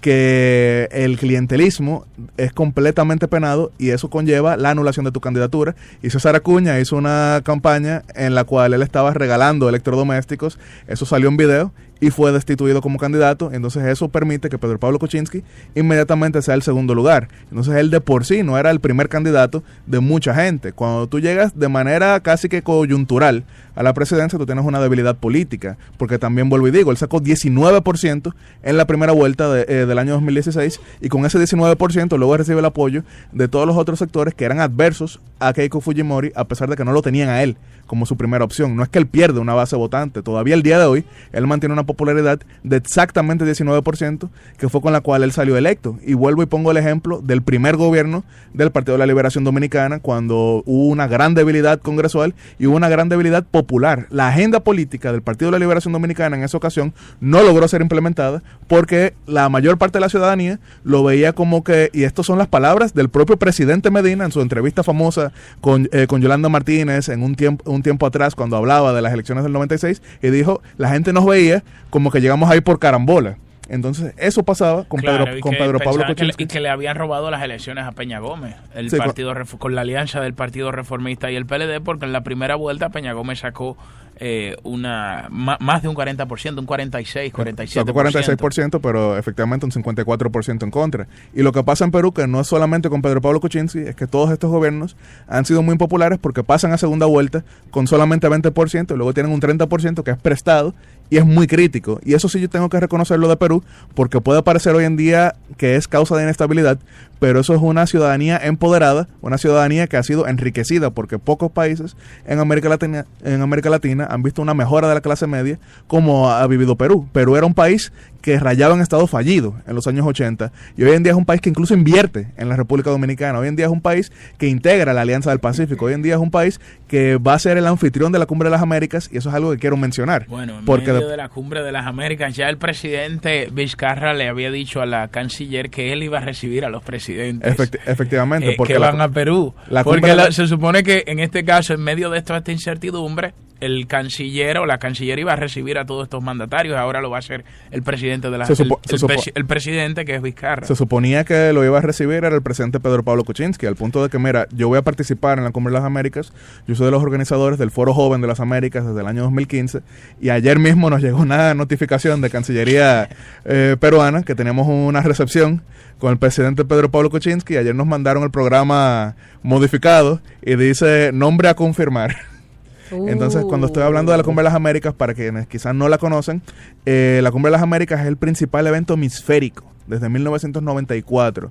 Fue el evento que convocó Bill Clinton en Miami en ese año para reunir a todos los mandatarios de la región post Guerra Fría. Era una manera de tener un foro donde ya todo el continente pudiera conversar, algo que no pasaba en la Guerra Fría. ¿Qué tendrá la política que divide hasta los hermanos? Impresionante, ¿verdad que sí? ¿Qué tendrá la política que divide? Hermanos, primos. De por sí, yo tengo una pequeña anécdota, y es que yo mantengo una relación con el expresidente Álvaro Uribe de Colombia, y él me contaba de que para las elecciones del 2014 estaba aspirando su ex vicepresidente Francisco Santos, que es primo de Juan Manuel Santos, y que Uribe, a pesar de que tenía un gran aprecio por él, dudaba mucho de apoyarlo por el hecho de que, al ser ambos primos, él no quería que el mundo viera como que Colombia era una finca por la cual se peleaban unos familiares. Entonces, hoy en día, en Perú, la lucha política principal es entre esa familia, que es una familia que lleva el apellido de uno de los personajes más controversiales de la historia, pero que sigue siendo el más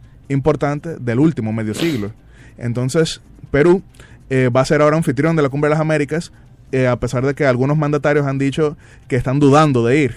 Donald Trump confirmó ayer que sí, que va a ir en lo que va a ser su primer viaje a Latinoamérica como presidente, pero Mauricio Macri, que mantiene una relación muy cercana con Pedro Pablo Kuczynski, ha dicho que si la cosa está tan caliente, él no sabe qué va a ir a hacer allá. Juan Manuel Santos dijo lo mismo, otro presidente que también mantenía una relación muy cercana con Pedro Pablo Kuczynski, ha dicho que ahora está dudando de ir hacia allá. Tendremos que ver qué dirá la República Dominicana, si participará en dicha cumbre y si entonces lo que había sido el evento más importante de la región en su 8ª edición va a estar bastante deslucido, porque por un lado están los integrantes del Grupo Lima, que era este grupo de presidentes que lideraba Pedro Pablo Kuczynski, porque así como él era muy impopular a lo interno, era una persona que recibía bastante prestigio a nivel internacional. Están también los países del ALBA, que por la línea crítica de Pedro Pablo Kuczynski a Nicolás Maduro, a quien no le quería permitir la entrada a Perú, habían dicho que no participarían. Entonces yo estaré allá.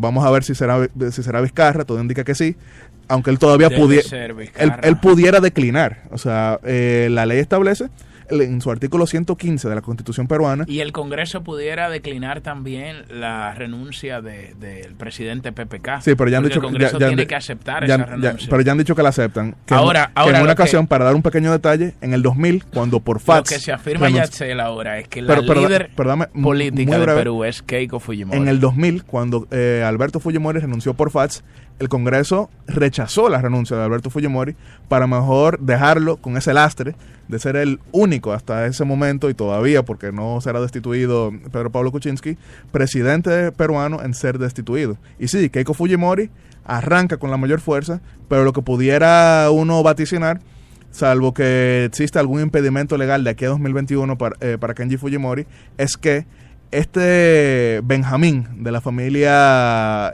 Fujimori puede no solamente heredar una parte del voto más duro del fujimorismo, sino quizá heredar la base política de Pedro Pablo Kuczynski, que no tiene un delfín en este momento.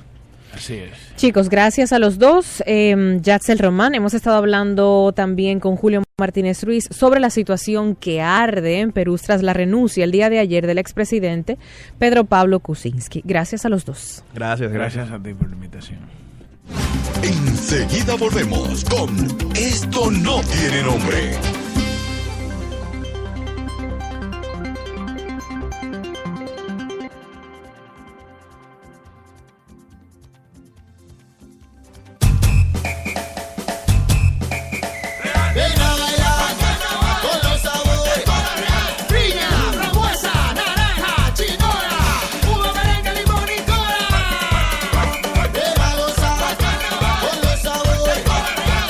El país celebra el carnaval de sabores de Cola Real.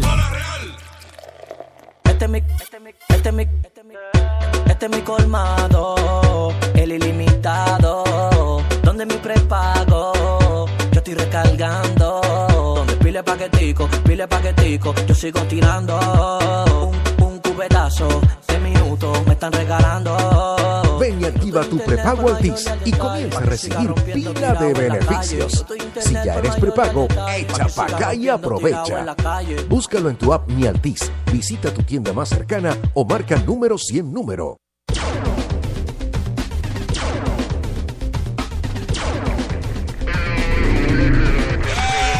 Pero es que eso no se puede sancochar como hacer un arroz con pollo, viejo. Esto no tiene nombre.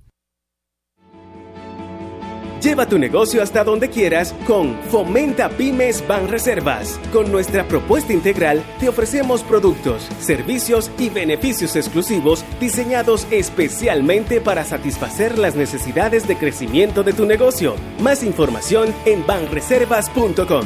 Fomenta Pymes. Banreservas, el banco de los dominicanos. 100.000 siestas improvisadas. 100.000 banquetes con quien amas. 100.000 atardeceres junto al mar. 100.000 cosechas en el campo. 100.000 canciones cantadas a todo pulmón. Gracias, República Dominicana, porque estamos celebrando 100.000 vehículos importados de fábrica. Seguiremos trabajando para crear 100.000 maneras más de ayudarte a llegar donde quieres ir. Delta Comercial, la garantía de tu inversión.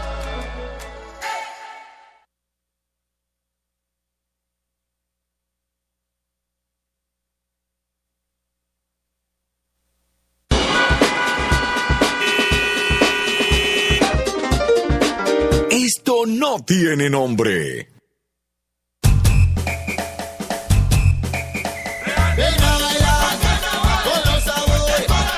Piña, frambuesa, naranja, chinola, uva, merengue, limón y cola. Ven a gozar con los sabores. Todo el país celebra el Carnaval de Sabores de Cola Real. 100.000 siestas improvisadas. 100.000 banquetes con quien amas. 100.000 atardeceres junto al mar. 100.000 cosechas en el campo. 100.000 canciones cantadas a todo pulmón. Gracias, República Dominicana, porque estamos celebrando 100.000 vehículos importados de fábrica. Seguiremos trabajando para crear 100.000 maneras más de ayudarte a llegar donde quieres ir. Delta Comercial, la garantía de tu inversión. Esto no tiene nombre. Esto no tiene nombre.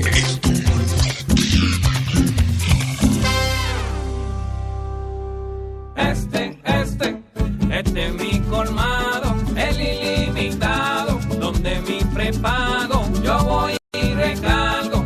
Minuto en internet, al por mayor el detalle, pa' que siga rompiendo. Ven y activa tu prepago Altis y comienza a recibir pila de beneficios. Si ya eres prepago, echa pa' acá y aprovecha.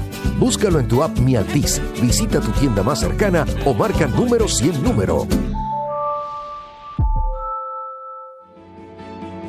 Lleva tu negocio hasta donde quieras con Fomenta Pymes Banreservas. Con nuestra propuesta integral te ofrecemos productos, servicios y beneficios exclusivos diseñados especialmente para satisfacer las necesidades de crecimiento de tu negocio. Más información en banreservas.com. Fomenta Pymes. Banreservas, el banco de los dominicanos. Amigos, hoy vamos a hablar de un tema muy importante para la salud. Las grasas trans son un tipo de grasa que se forma en la elaboración de algunos alimentos fritos. El problema de esta grasa es que se va acumulando en las arterias, lo que puede aumentar el riesgo de enfermedades cardiovasculares. Por eso se dice que freír es malo. Vamos a hablar claro. Que un aceite sea más claro no indica que sea más saludable. No te dejes engañar. Crisol es más dorado que los otros, porque el cero grasas trans de Crisol es de verdad, verdad. No se duerman y buen provecho. Sigamos disfrutando de Esto no tiene nombre. Esto no tiene nombre.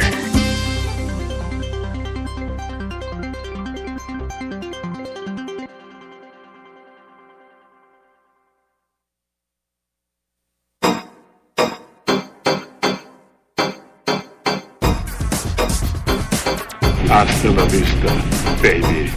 Yippee-ki-yay, mother. Say what again? I dare you. I double dare you. Yeah. I've been looking for your sweet. And it was home I came to, brothers, not realizing in the state I was in. I'm sorry, Dave.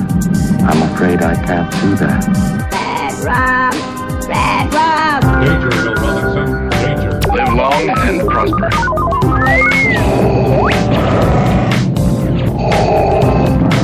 You don't know the power of the dark side.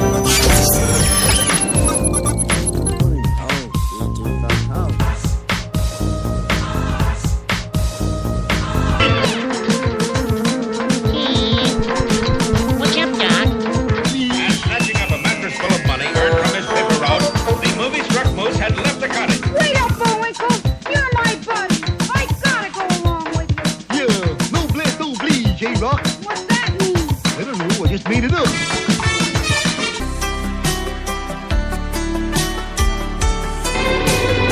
Ditto.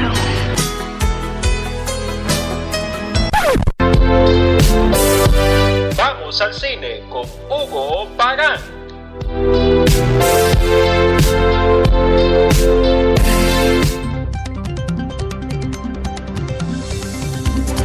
Bueno, aquí tenemos, señores, a Hugo Pagán de Palacio del Cine. Con toda la fanfarria lo hemos recibido. No sentí nada. No sentiste nada. No, pero bueno, hay donas. Aplauso para Hugo Pagán.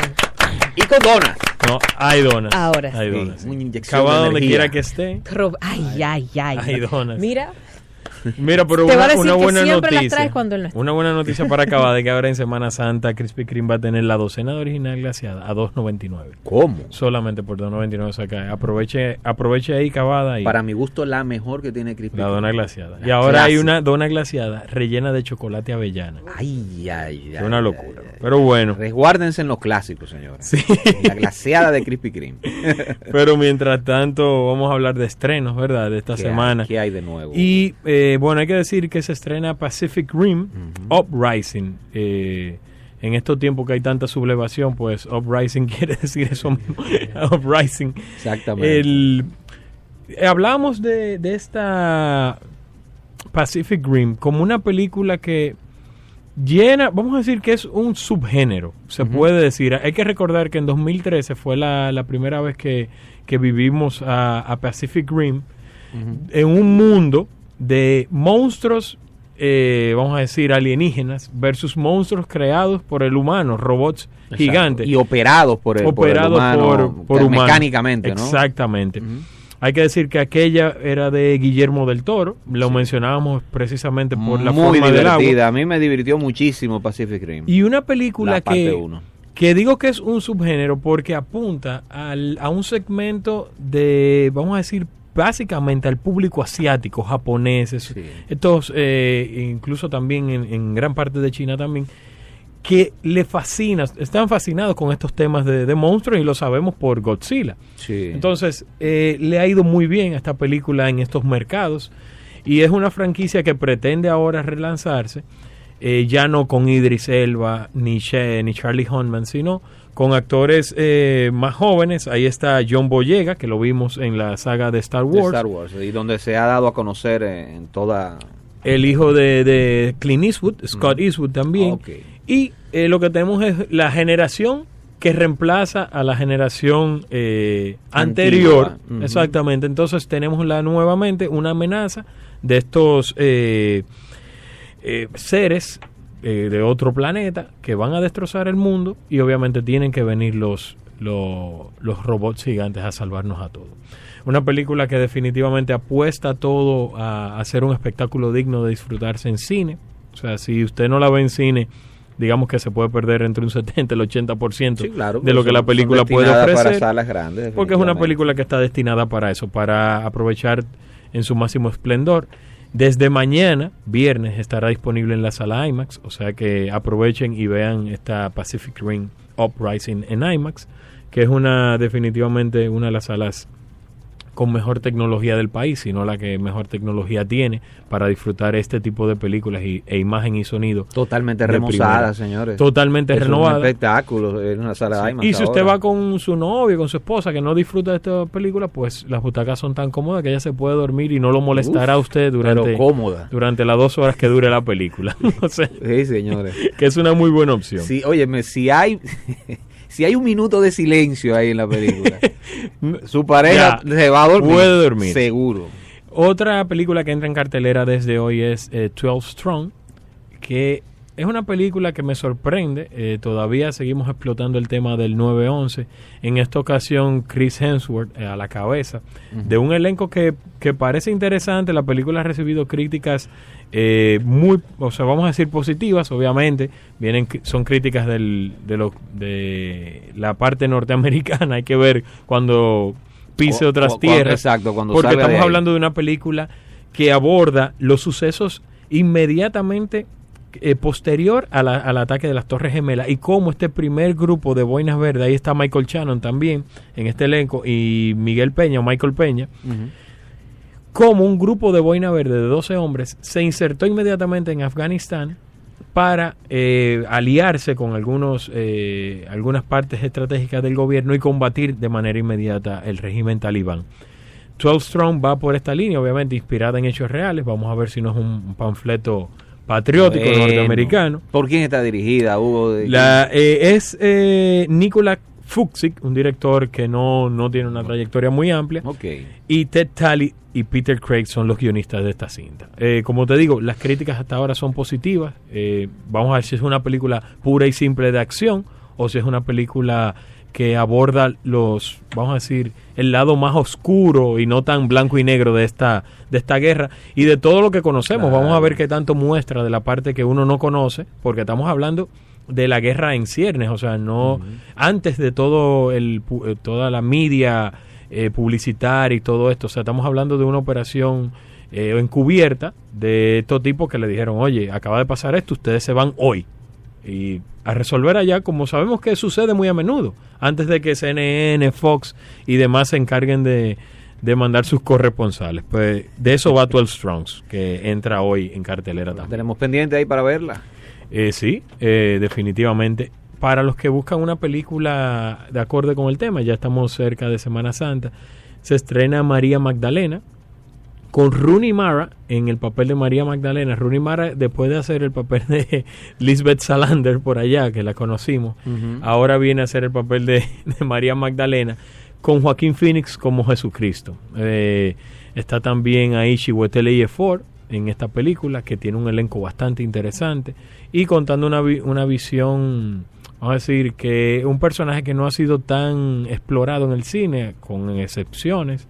Lo exploró un poco Scorsese en La Última Tentación. Sí, y lo exploró y de forma escandalosa para muchos adeptos de la iglesia católica. Exactamente, vamos a ver qué tiene que ofrecer esta María Magdalena, que se estrena también desde Es la hoy. historia de María Magdalena. Bueno, vamos a decir que toda la historia de la pasión contada desde la óptica de María Magdalena. Pero es interesante, de entrada es muy interesante. Exactamente, porque es una visión distinta.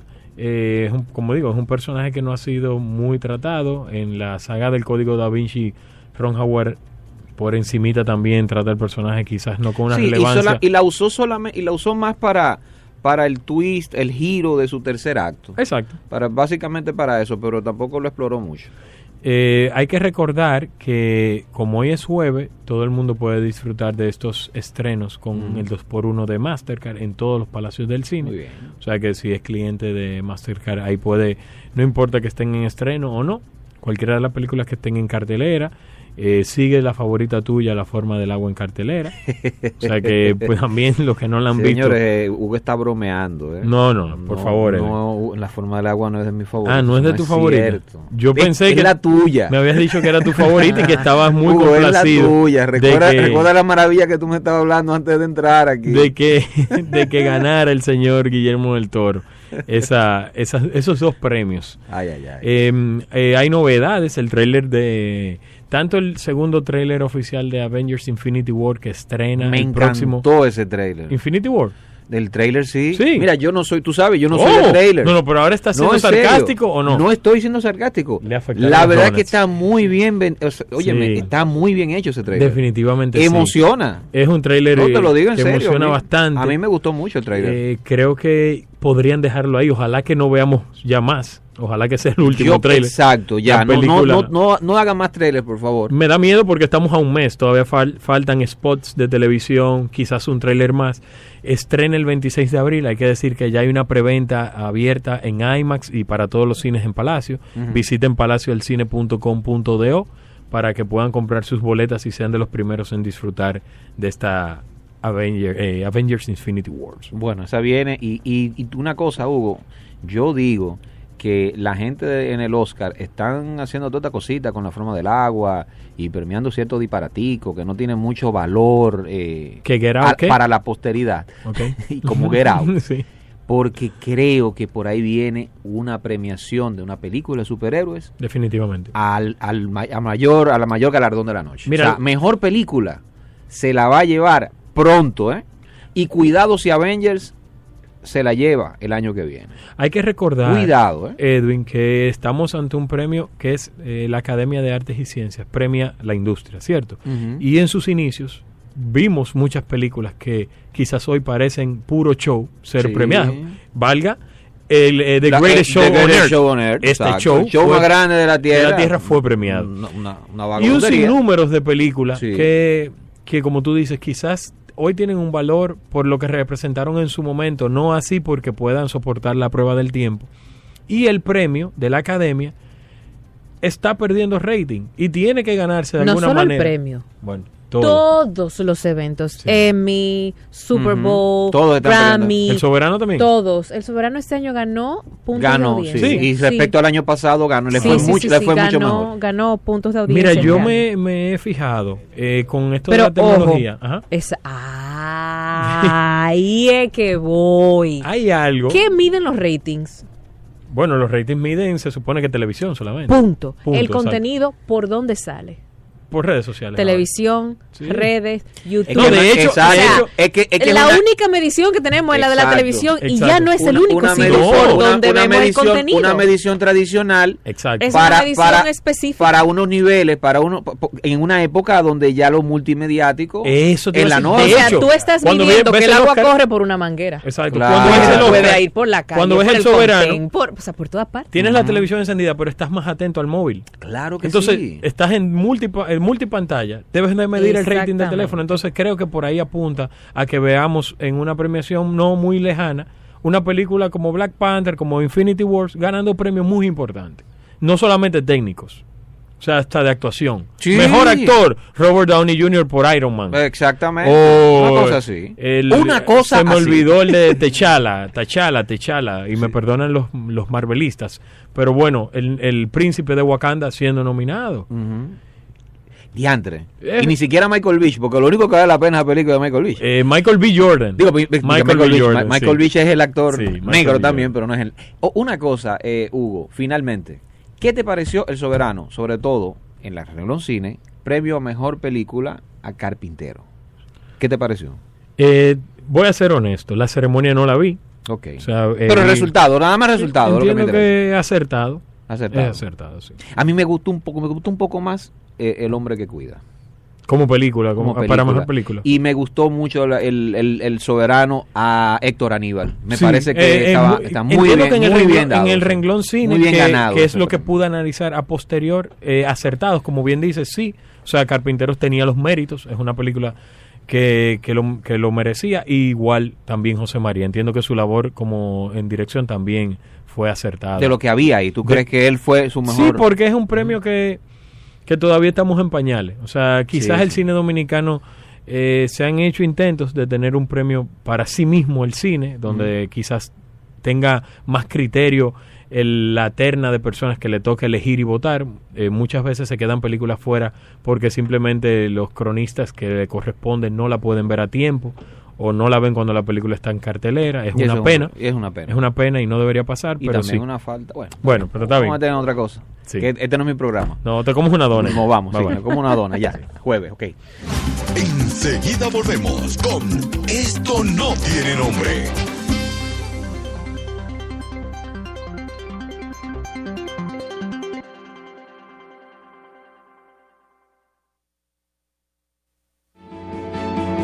Lleva tu negocio hasta donde quieras con Fomenta Pymes Banreservas. Con nuestra propuesta integral te ofrecemos productos, servicios y beneficios exclusivos diseñados especialmente para satisfacer las necesidades de crecimiento de tu negocio. Más información en banreservas.com. Fomenta Pymes. Banreservas, el banco